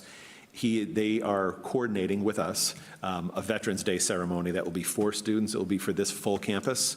The focus will be on that Thursday, November 10th, right? Yeah, Thursday, November 10th. Have it out in the stadium, 1:30 on that Thursday, have the ceremony, have a Veterans Day ceremony in partnership with the 3 towns, as well as dedicating the chair. And then obviously students will be able to just be dismissed at 2:13 rather than bringing them back in the school. So I'm looking forward to that. That's literally just confirmed that shift today. So lots more information to come. It won't be for the public in general. It will certainly, we will have veterans involved and they'll be in their own space, but between students and staff, we'll fill the bleachers with the capacity out there. We have a new position that was added temporarily for this year at Salisbury Elementary School. We're taking an IA and calling the position as student supervisor. So we're focusing on behaviors. We've had a lot of discussion about the work happening at Salisbury, and there's been significant change in the leadership, in staffing, and a lot of culture work being done. And so this person is focusing on the overall structure in supporting students with behaviors in and around the school, obviously working closely with Catherine and Jane. So that is a person shifting out of a role for a 1-year position, paid for through ESSER funds, but just that has transpired since we last met, so wanted to mention that to you. And the final is school lunches. So we'll bring this to you, we'll bring more information to you next month. School lunches and breakfasts are free. However, anyone who gets an additional lunch has to pay for that, right? So if I buy the pizza meal and it's a full meal with a drink and everything, it's a reimbursable meal. The state has increased its minimum charge and told food service directors yesterday. So again, everyone who's getting a meal or buying an a la carte item, so I get the pizza meal and I want an extra just slice of pizza, that's fine. But if I'm going to get 2 full reimbursable meals, the second meal has to be charged at least $3.31. And currently, I think we're paying $2.95, $2.90 at the elementary school. And it's $3.10 at the high school. So we have to increase those. The impact is only those getting a second meal this year because it's free for everyone. So we'll bring more information to you about that, but just to put that on your radar, I don't know if you're going to start hearing chatter because there's certainly chatter among food service directors who are in the, are you kidding me, on August 25th. So just to make you aware of that, we would need to make some adjustments, but it's not something that we can't do in September, October, and we can figure that out when Kyle and Sarah are able to dissect that and what that really means and bring a thoughtful plan to you. So that is all. Does anybody have any questions?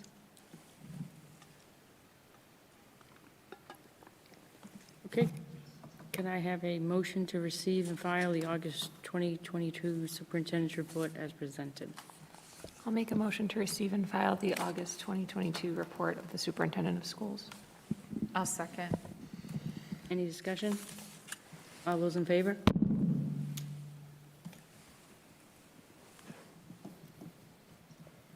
The next item is the district strategy for improvement. Superintendent Brian Forget will now go through the proposed updates to the district strategy for improvement. So I'm going to attempt to be as brief as possible. I also don't want to gloss over things because this plan outlines the focus of the work that we're doing. So I want to make sure we're honoring it, but I also don't want to talk ad nauseum. You've already been listening to me for a while tonight.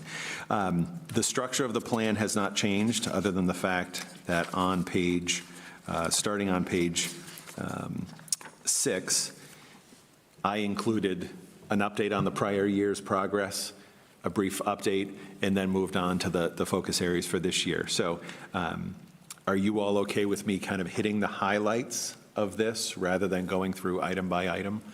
I'll make the assumption that you've been able to look at it. As far as the highlights, at the LIFT program at the top, just to note, that program expanded this year, just given the role and the needs. There was a middle school student who was serviced by the program, so you'll see in the goals for moving forward, it's looking at that program and how we could expand it to have middle school students access it as well. Again, the LIFT program is based currently at the high school, and is for students who are school averse and are transitioning back. It's intended to be a short-term transition back into school rather than a long-term program. We've continued to do significant work with special education, obviously the hiring of Joelle and having a coordinator, and the work that Shannon's done over the course of this past year. We've made great gains in better aligning processes. The continued expansion of co-teaching has continued. That's been a great transition or a great addition. Pine Grove and Salisbury has seen the most specific training and expansion. Newbury Middle School and the high school have still talked about it. There's still interest, but you'll see that the goal is to do more work with that continuing to the future, continuing with the consultants that we've been using in doing the training. What do we want to hit here? So that we did not do any work on the revised K through 12 history and social sciences. That was tabled during COVID. That is coming back. K to 5 group is working this year to continue that work. Empowering writers, we had a goal there. That's actually transitioning out with the adoption of Ckla. That won't be a cold turkey cut, but that will still be, right? Is that still true? It'll transition out of empowering writers. Yes and no. We've moved it to social studies because we do think that it's been effective. So in June, the elementary school teachers had a professional development and then some optional after school ended to come in and do some lesson development to actually begin mapping out their curriculum and really including empowering writers within the social studies content. All right. What is Ckla? Ckla is the new K through 5 English language arts curriculum. Yeah, core knowledge, language arts. It's an Amplify product. That was the January meeting that the school committee approved the adoption of of a specific curriculum. No, that was the SEL curriculum. Ckla was adopted in the spring, in April.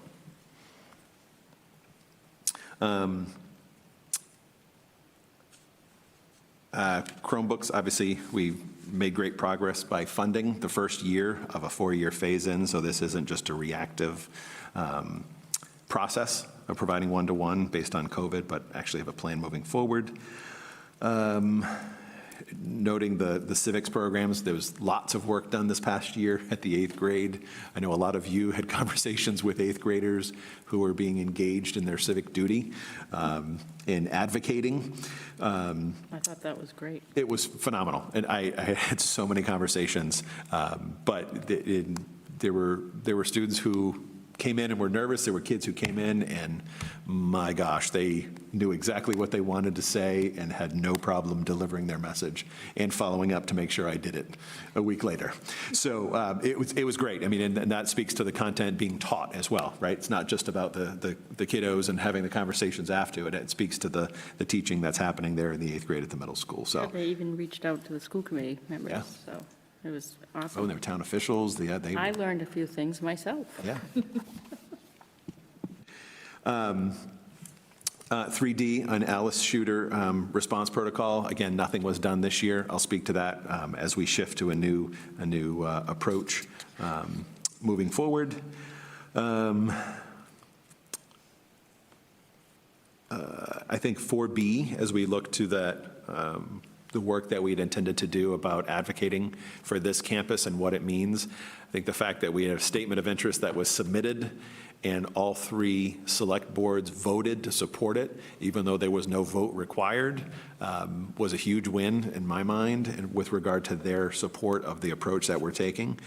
So again, the continued focus is that we continue to maintain that approval and support and not make sure that our goals are not changing and that our goals are not misaligned, but that we stay on the same page moving forward. District strategy, marketing strategy, we didn't do a lot of work with it this year, but you know there's a plan for next year. I would say 4D, the district leadership team is a well-oiled machine. I feel like the 3 sitting to my right, as well as Greg Kuliwick, who makes up the district office, as well as all the principals and assistant principals. That doesn't mean there aren't challenges, but they are working together as a team in a way that has not historically been the case. And so I certainly want to thank them, but they've done a lot of good work working together. And when the 18 of us work together, that benefits the whole district. And when we get back to the alignment, again, doesn't mean we don't have more work to do, but when we talk about alignment and having a common experience across all schools, pre-K through 12, that's an important first step.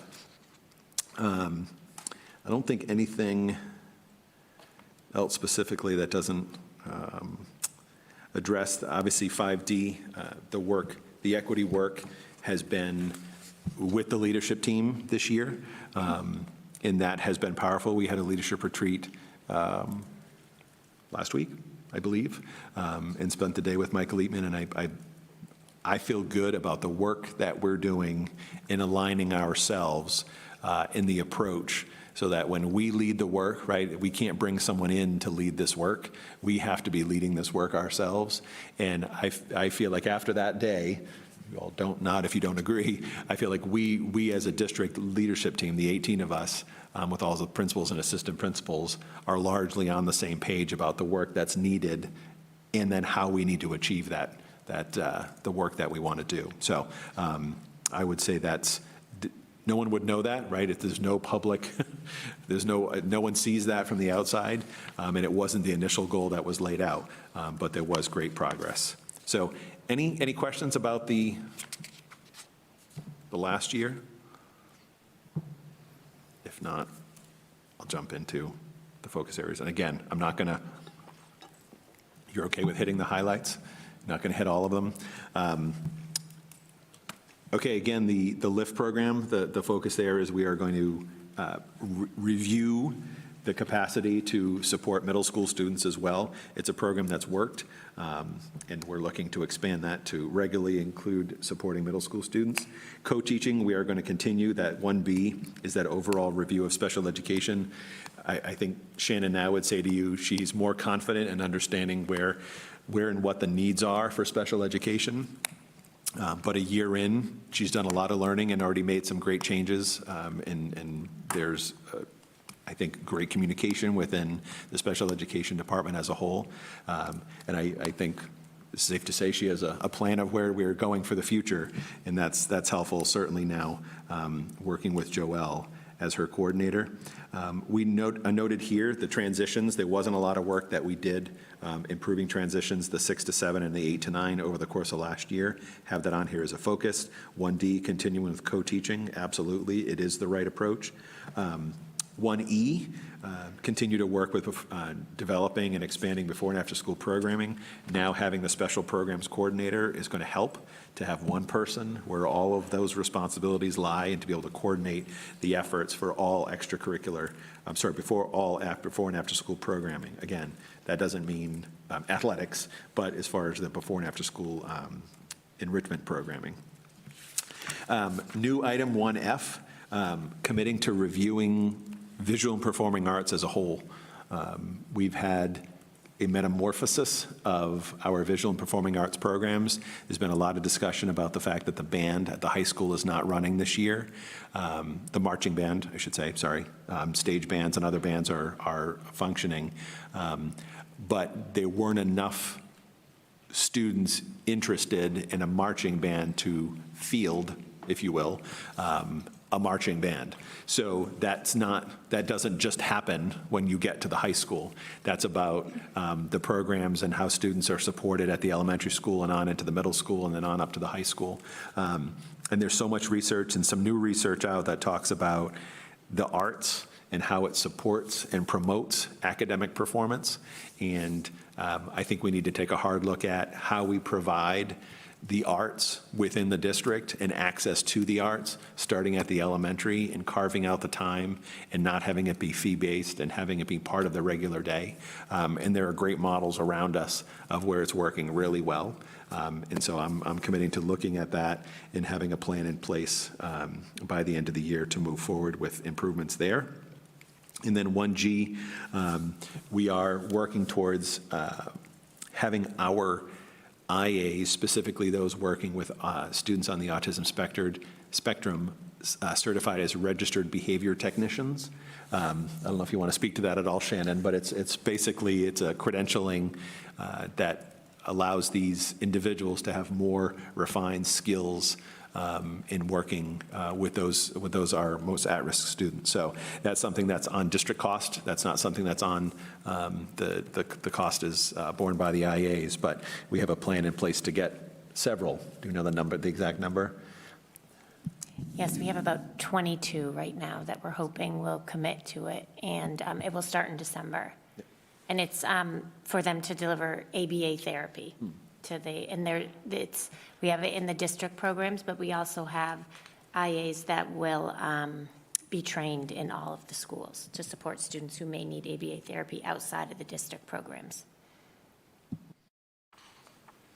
Any questions about Goal 1? I just have a question about that specifically. So we're having IAs who have how much training providing ABA? Say that again? We are having, so it's IAs who are Yep. getting how much training? They're going to, the training it consists of a 40-hour class that is kind of self-paced. Okay. Then we have it's Commonwealth Autism Program that comes in and works with the IAs to train them and oversees them. Then they take a certification test, and then our BCBAs next year will oversee those certifications, and each year they have to retake the test. It's a significant amount. Am I sensing that, is there enough training to provide the services? These are not services provided without the consult of a BCBA, right? They're overseen, so a BCBA oversees the IAs in order to allow them to deliver these ABA services. Okay.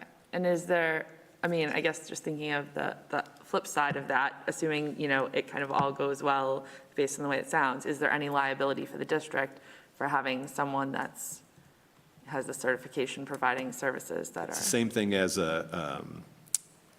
it a CODA, an occupational therapy assistant, or a PTA, a physical therapy assistant. So it's literally the medical equivalent and like the applied sciences licensing Okay. of an assistant physical therapist, occupational therapist. So it's like an assistant Okay.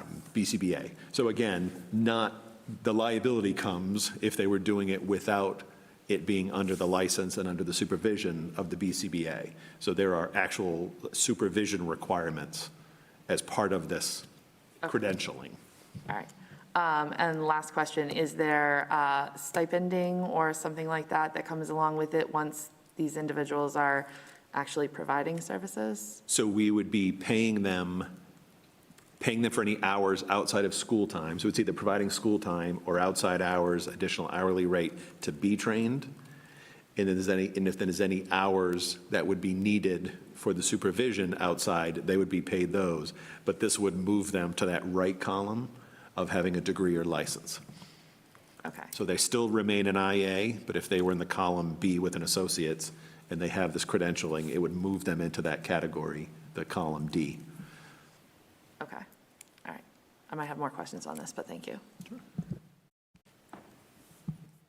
I had a question on the transitioning part. I know that over the years, we've spent a lot of time building transitions for special education students. I just want to make sure that we're building, especially the 6th going into the 7th. I know 8th into 9th is important too, but at least in the 8th into the 9th, at least they're in the same school.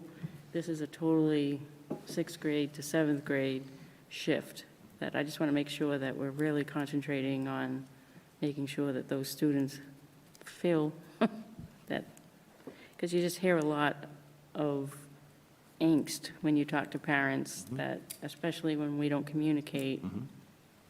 I know we had a lot of Aspen issues, but we've got to make sure that there's more communication and a packet that goes with them to explain things, what happens at the high school, middle school, I mean. Absolutely. And I was talking to Ann about that. I don't know if you want to say anything, but I would just say yes. Yes. More work is done. And there are processes in place. There are forms that are completed by 6th grade teachers as students come up, and 7th grade teachers receive that. So it's not that there aren't systems in place, but there's more that we can do. Is that a fair? Yeah, can I just follow up on the course. transition forms? Because I'll speak to this a little bit when talking about PD, but the middle school is having a year-long focus on using data to inform student-centered instruction. So this year, Greg has worked his magic with these transition forms, and every 7th grade teacher will have all of there's a huge amount of student data that comes through in academic, social, emotional, all sorts of different things that can just sit in Aspen that a teacher always has access to. But he's made it so a teacher will be able to see a particular class, then sort it. He's going to teach them how to filter it. So you could look and say, all right, I have 16 kids in this class, and 4 of them have been receiving years of support in writing. What do I need to do to proactively plan for instruction for those students? So he's going to be working with them on the 30th to sort of use that data. And I'm excited for that step. That's important because you don't want, as a parent, you're worried about your child going to the 7th grade, that they're going to know that you're a student, and that you're not finding out that fell through the cracks by the first report card. You know, that you hope that they know what's going on with them as they go into the school. Okay, thank you. Anybody else have any? Oh, Narissa. Can I just add on to Linda's comment on transitions? I think we've talked about this before, but another important one is students coming into kindergarten. And I think that's still one with some room for improvement based on what I heard from parents this year. Just kind of the communication and expectations and that type of thing on what to expect for transitions. It wasn't even necessarily like the transition hasn't happened yet. It's how am I prepping my child, right? So that they know what to expect, you know, even on, am I going to school the first day of school? Am I getting on a bus, right, with my big brother or big sister, or, you know, the kid down the street? I think, you know, I don't know how it's going to play out on the first day. Usually it's, fine, but I feel like people overthink this. And if we can just kind of lay it out, like this is what you can expect, that it will go better for everyone. I think, like we said earlier, right, this all comes down to communication, right? It's all about communication. And I think I've heard so many stories about why people chose to do things certain ways. And when you listen to them, you think, I get that. But there are so many good people doing things and making decisions in silos without thinking about the greater, right? That's my job. And that's, we want teachers in there doing the work. And if we're not being very explicit about that, aka a very explicit plan of how we communicate, the way it's read is very different than the intention, right? And of course, it always works out, and it's great, and they love the teachers, and it's good to go. But if you weren't coming in, if the students weren't coming in with that angst and anxiety, it'd be a whole lot better. So. I want to add on to Narissa's comment, where Facebook and parents are getting to communicate throughout the district in a way that I don't think we've seen, over the past 7-8 years. It's becoming very easy to compare different experiences, and I think, especially with the kindergarten transition and stuff, it's been handled very differently. And at the elementary school, even per grade, depending on what teacher you have or what grade you're in, will decide what kind of communication you get, which then leaves parents out. So now you have some parents who are getting letters in the mail, some that aren't. You have some parents finding out things on Facebook that's helpful to them, but some parents that are not. And that goes across schools, and then it goes down to even within certain schools. So I would like to see that more uniform. I know we keep saying it's going to happen, but we're August 24th, and there are some families that have just heard nothing. And some of those are kindergarten families. That might be their first child. So their really first introduction into quote-unquote regular school is crickets. And that's just not a great way to start. Because you're already nervous, your child's nervous, you're hearing and seeing things, and it's not translating to you. And who are you? I don't want to sound like the Ghostbusters, but who are you going to call? So it is kind of hard to watch it play out and know that we are better than that as a district, and there's some great things going on, but parents coming in first time aren't seeing that about us. So. Agreed.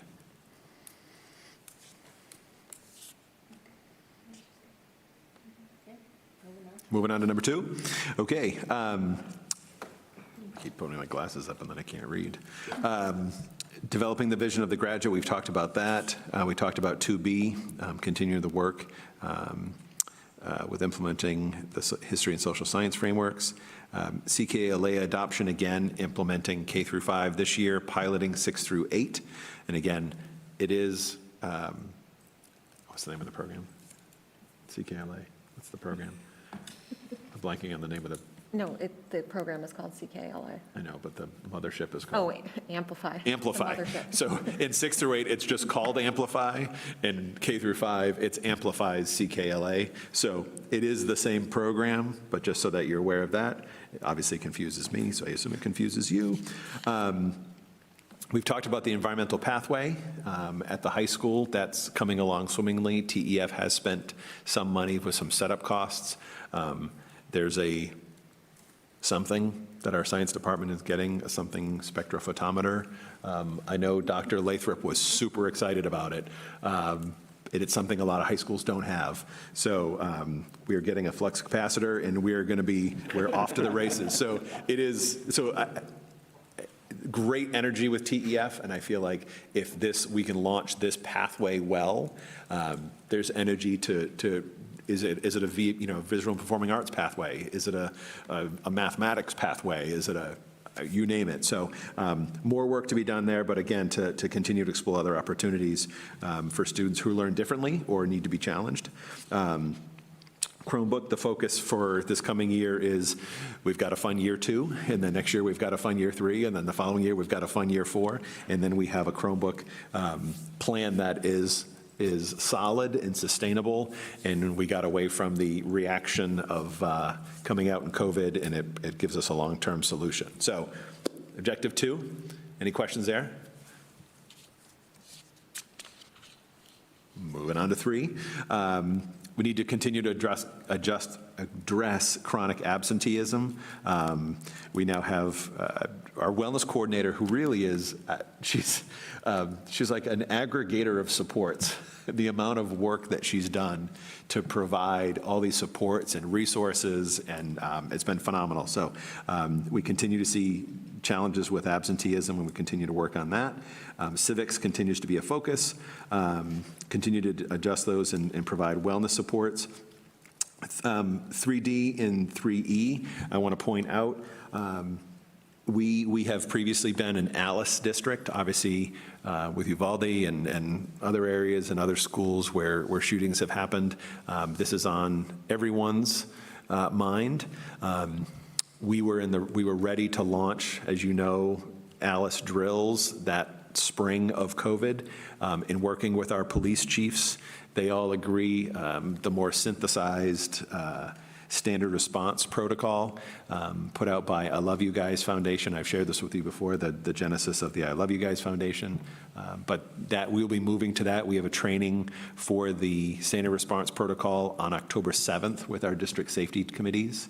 And then they use the ADD, Avoid, Deny, Defend approach out of the University of Texas, which is I wouldn't say ALICE light, it's ALICE simplified. So it's much more progressive, straightforward, logical, and sequential, and provides the same response. If you can avoid it. If you can't, deny access, and it all counts, defend yourself. So it's not a topic anyone wants to talk about, but we need to circle back and pay attention to that. And I believe we have great plans. This training, safety committees meet all the time, but really refocusing there and working with our police chiefs. And I just want to say thank you to our police chiefs. They work well with us and together, and that's not always the case in individual towns, let alone when you're a 3-town region. And sometimes they have competing interests, but they've always worked incredibly well together with us and for us. And then finally, 3E, Think Kids is a program out of Mass General. Dr. Stuart Ablon is the founder of the program. It's a collaborative problem-solving approach to addressing behaviors. We actually have Stuart coming to Convocation to speak to us on Monday, the 29th. Incredibly inspiring guy. Every time we've met with him as a leadership team, and people were ready to jump on board.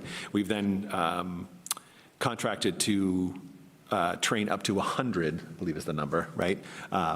Staff throughout the fall to bring this approach in. We had a dozen early adopters over the summer? 12 to 15 that we paid to have this training. And so it really fits in with PBIS. So it's not just about it's a different way to look at addressing behaviors more holistically and proactively.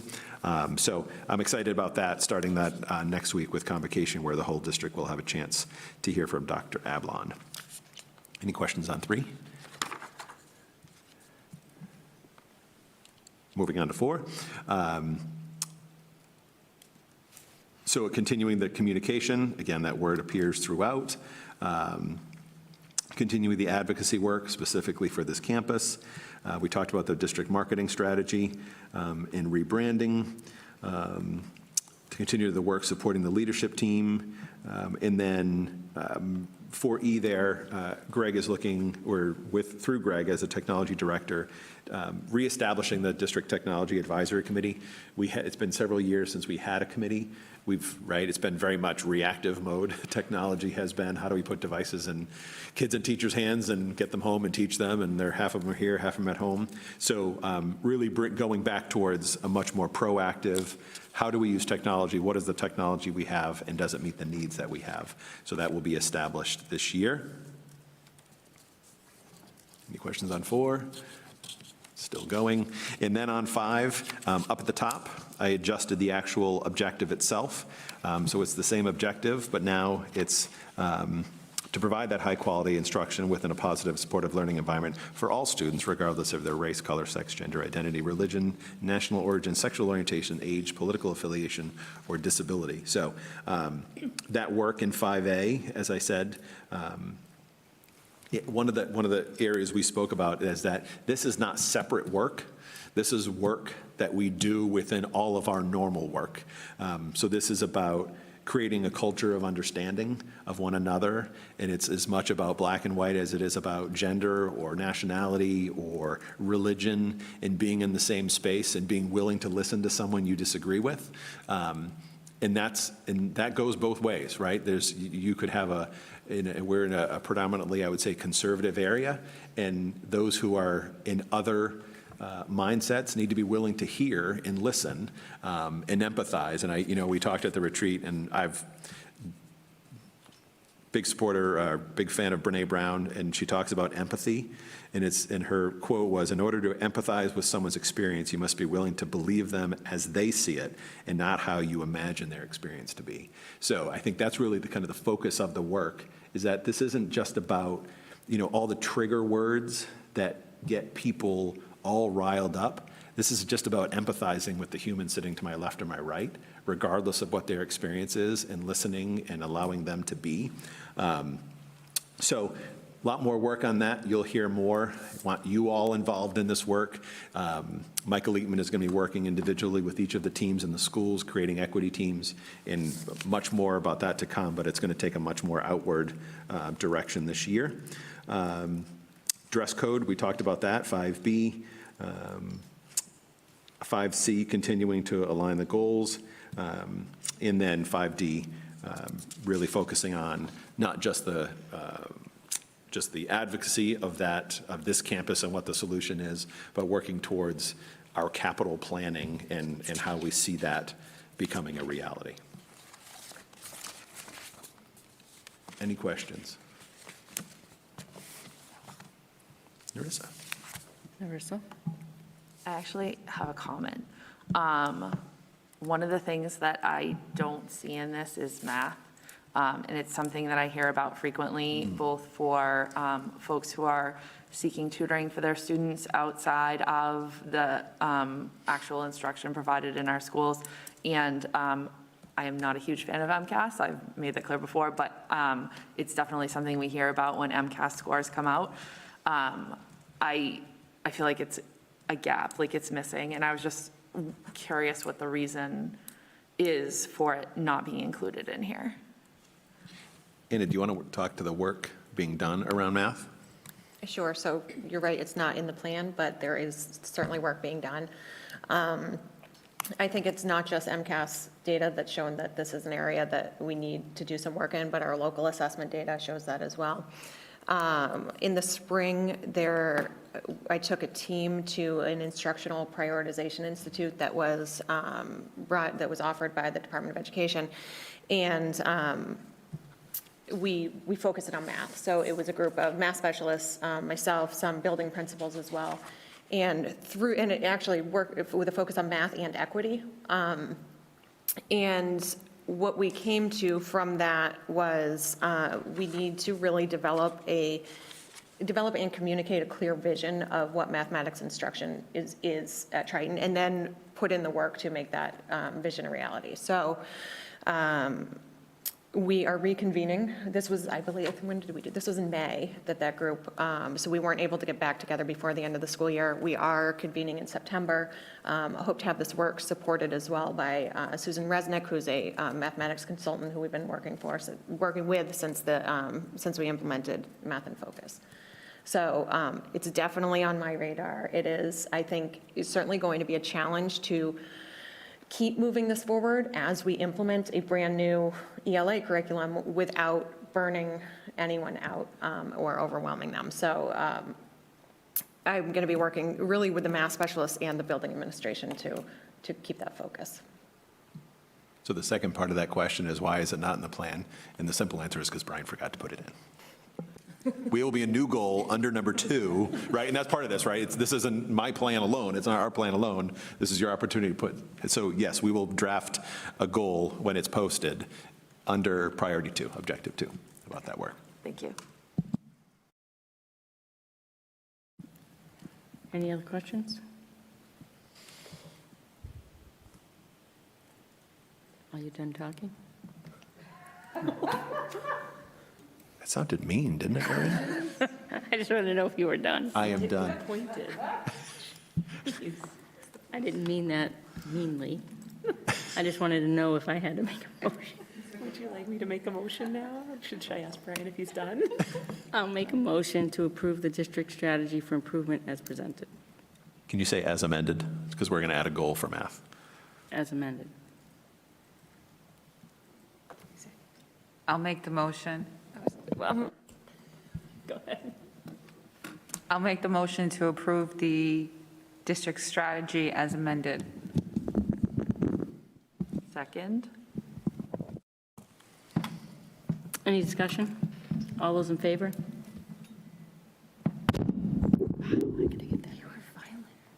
Thank you.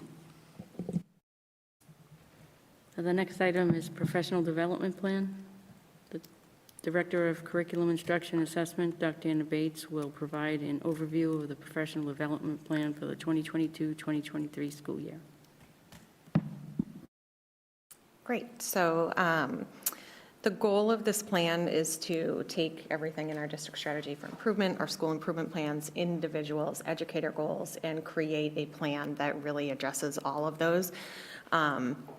So this document provides you with some background on how it's developed, and it's really between some back and forth and some communication between school-based professional development committees and district professional development committees, with the goal of making sure that every individual, every group within this district has meaningful professional development. So let's see. So each school had engaged in a needs assessment process in which they were surveying their teachers in different ways. Sometimes it was done through group meetings with the program coordinators at the high school. It was through surveys at other schools. And then we'd come back together as a district committee. We'd look at commonalities between the schools and then tried to develop a calendar that was going to address all of these different things. So I would say to meet everyone's needs, and there's certainly diverse needs, it's not super clean. It's not like you look at everybody in the district is doing this on a certain date, but I think the plan that you see before you really shows that we are differentiating for each school and each individual. All right, so if you take a look at page 3, this is where the plan actually begins. You can see that the activities are, the columns are the different schools, and then down the left-hand side in the rows, you will see the components from the district strategy for improvement, so you can see where the alignment is. So the elementary schools, there's most classroom teachers will be participating in professional development to support the implementation of Ckla throughout the entire school year. On some of these days, we have presenters coming in. On other days, we have grade level collaborations planned so that teachers in first grade from across the district are all going to get together. Other days, the reading specialists at each school are going to be facilitating the work there, but for grade level teachers, special education teachers, EL teachers, anyone who's supporting the implementation of this at each school will be participating in Ckla. In terms of the pilot for grades 6 through 8, we have, it's a pilot of Amplify, which is the same publisher of Ckla, and then that's the first half of the year, and then we have people piloting EL education, which is a different program, and that's going to begin after the new year. So they are going to be getting a similar amount of time and support to ensure that they are piloting this, and we're really making the best recommendation that we can by the end of the school year. And every 6th, 7th, and 8th grade ELA teacher is participating in this pilot, which I think is wonderful. So all 3 schools, all 3 elementary schools, and every teacher. Let's see. So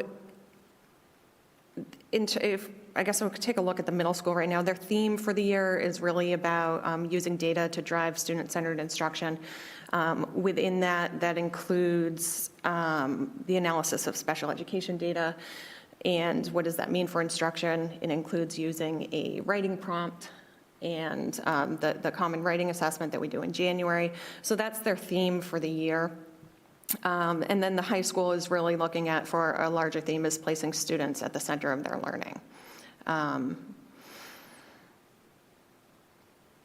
Let's see. And then, so I guess that's for for each school, but we do have very different things going on for different groups of people too. So related service providers have the opportunity to do some self-directed learning in each of their areas if they're not participating in one of these school-based professional development offerings. Preschool teachers, and this isn't on here because it's just, they just came about very recently, are going to have a focus on math, and they're going to be doing a book study on mathematics in the early education classroom, and then also beginning the process of looking, I don't want to say looking at math programs, but really doing an assessment of what does math instruction look like in the pre-K classroom. That's going to go in alignment with our K through 12 math curriculum review committee too, so we'll all be moving actually pre-K through 12 in a similar direction for math. So that's happening in preschool. What else do we have? We have Kara Briley is going to be working with our guidance counselors and our social workers on a regular basis. PE teachers will be, we don't yet have new standards in PE. They are, the ones that they're using are, I believe, from 1997. We are waiting for new ones, and all we really know about them at this point is that they're going to have a social emotional component. So they're going to be participating in a, part of their PD will be a training from Castle in social emotional learning. Let me see. And then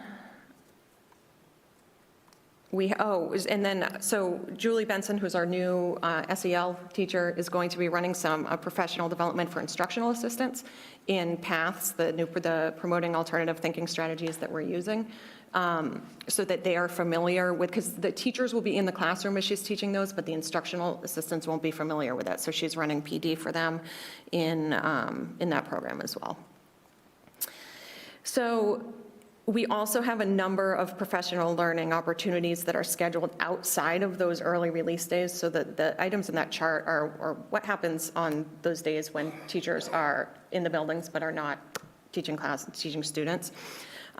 We also have some training in Orton Gillingham, Seeing Stars, and LIPS that is going to continue. We're really working to kind of expand the tools that our teachers have in supporting reading. As we spoke about before, we'll have training in collaborative problem solving for up to 100 of our staff. We spoke about the registered behavior technician training that will take place.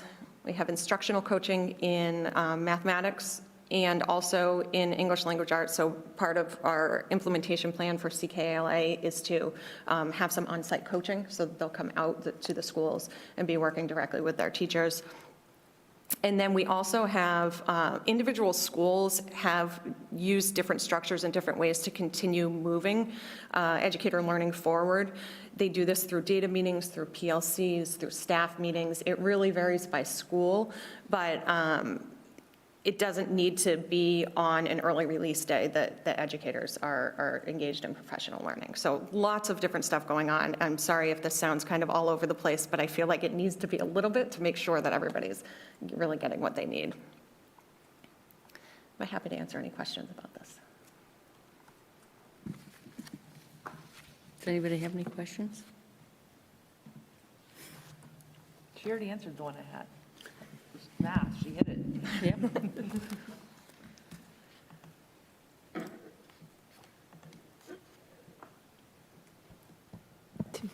Make a motion to receive and approve the plan as outlined for the district-wide professional development offerings and areas of focus for the 2022-2023 school year. I'll second. Any discussion? All those in favor?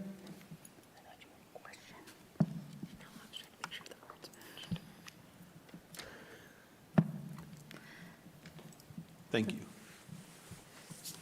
The next item on the agenda is the 2022-2023 school handbooks. Superintendent Brian Forget is going to take us through the proposed changes to the school handbooks for the upcoming year. So I'm not going to take you through a lot of detail. They are all there. As we said, we are not providing hard copies. If you'd like to go through page by page, I'm assuming no. Okay. So largely the edits that were made were corrections, updates. I know, Paul, you had done a lot of updating last year, taking out gender-neutral language. We did another pass-through this year. There was some language added about, to align with practice, about accessing single-stall bathrooms, in the process for that. I will note there were a couple things that the high school changed that were that Patrick wanted to point out. On page 13 and 60, it talks about administrative failures, or FAs, and there was some change in the language from it automatically will to it can result in. So there obviously allows for a little more nuance in the situation. They brought back the number of college visit days to 4, that the principal could that allow a number of allowed excused absences for college visits is 4, but the principal can approve more. That's on page 18. On page 19, it talked about the makeup work needed to be in twice the number of days beyond when they were out. So if a student's out for 2 days, they get 4 days to complete up all the makeup work. That now adds at the teacher's discretion. So if there are extenuating circumstances, it isn't just an automatic at the day 4, it's a 0, that there is some discretion there to allow some relaxing of that based on the student circumstances. Page 27, it talks about the honor code in small assignment distinctions and the focus on large assessments, and basically focus, again, with an eye towards not making it so restrictive, whether you find yourself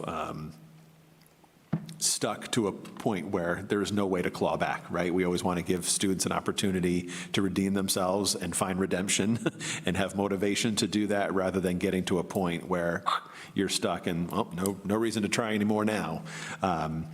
And also working with peer mediation included. You'll see some language in there on that honor code. And then on page 44 under vaping, there's a first offense education course, and a second offense education meeting with parents, and then third offense in-school suspension. So there were some tweaks with vaping to make that a little more meaty. So those were the big changes outside of the routine updates. Certainly happy to answer any questions if as you were reading through them cover to cover, you came upon any questions that you might have. And I will just say this one last thing. You approving handbooks is, my personal opinion, is the best way to do this. My predecessor would say it was his role to let you know that the student handbooks were approved. I take the approach that, and that is, there's nothing wrong with that. Legally, that's okay. School Committees Association would take one angle, Superintendent's Association would take another angle. I believe the medium, it's somewhere in the middle. I personally like you approving student handbooks, because then every word in that handbook from stem to stern has the weight of policy. So when we want to enforce something that exists within those 50, 70, 30, however many pages, it has the force of policy when we want to enforce those rules as outlined. Anybody have any questions?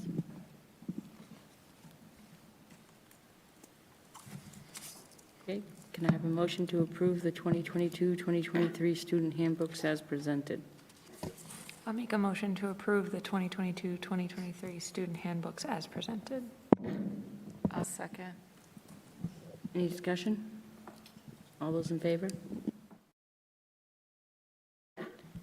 Next item is subcommittee reports, policy and advocacy. Paul Goldner to update. So we met this afternoon. We sort of I suppose backtrack.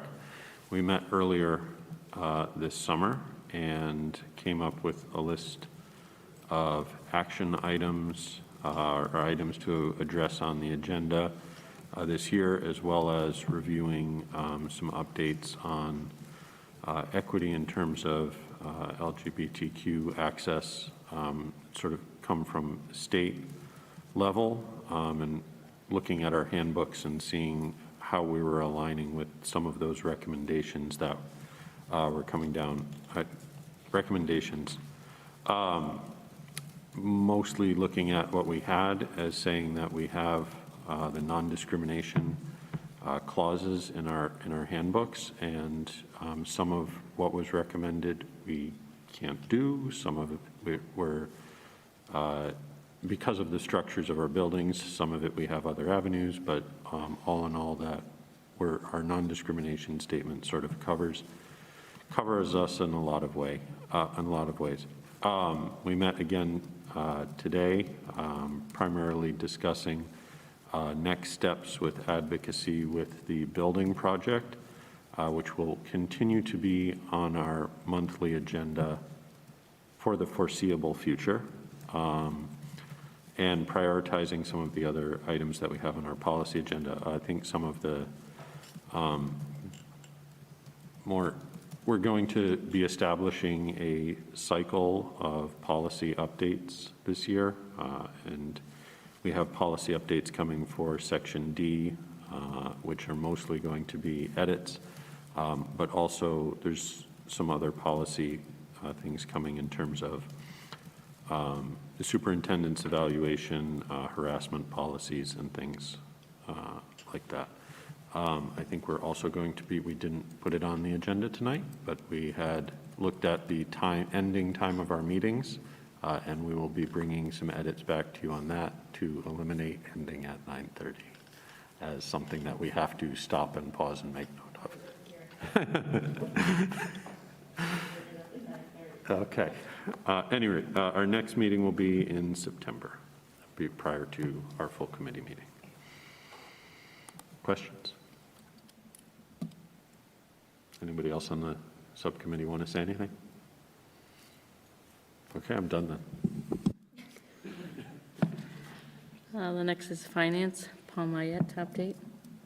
Can I defer to Caitlin since you? Absolutely. I forgot the KOD. meeting date the other day, so.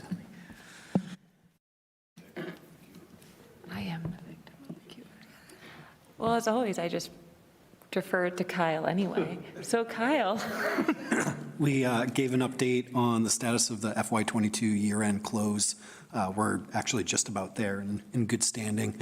And then an update on where we are, excuse me, in July. And that was about it. So I think the one thing to note is Kevin is going to join Kyle at the September Finance Subcommittee, and then with us here in October to take a look at, we now have, remember, we have a stabilization account, and as we look to speed up and get our E&D certified and go to the fall adjusted budget, actually a process to shift money into that and kind of talking about that whole picture. So that's exciting. Anybody have any questions on finance? Personnel and negotiation, police. The PNN group has not met recently, but we have been working in executive session with the full committee on discussing negotiations between Unit A and Unit B of the custodians.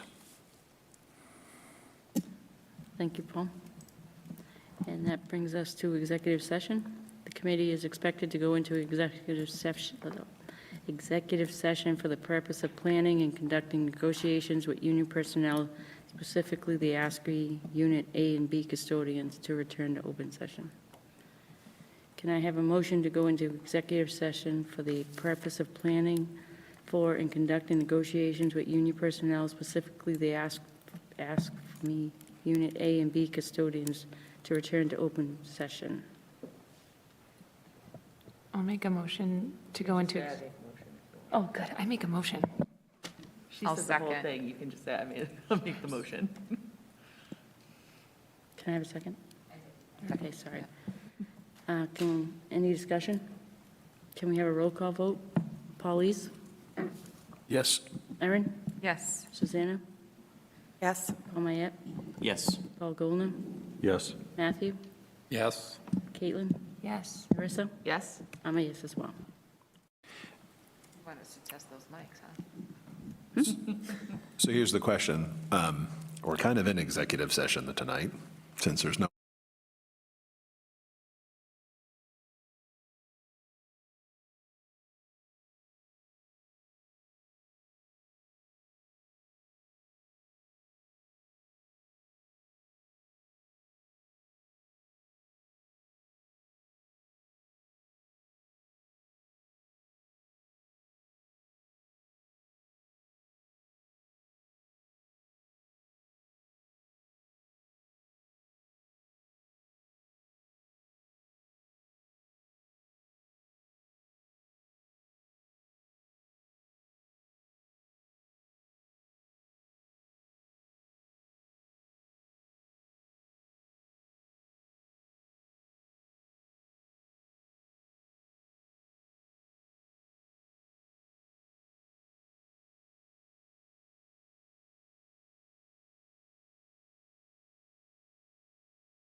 Okay, the school committee reviewed the tentative agreement with Unit A and B of the AFSCME custodial units that combines both into a single unit moving forward, with the contracts largely the same already.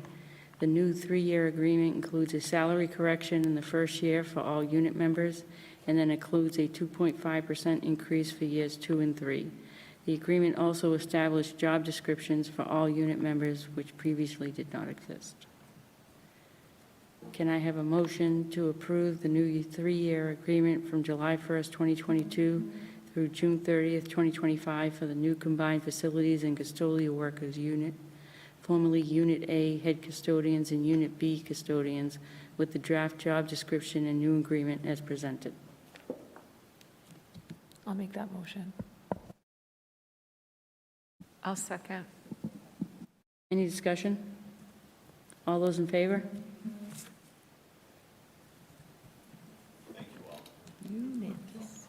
Thank you all. Okay, Make a motion to adjourn. Second the motion. any discussion? I just want to thank all of you. Have a good evening, and we are adjourned. Oh, we need a vote. All those in favor?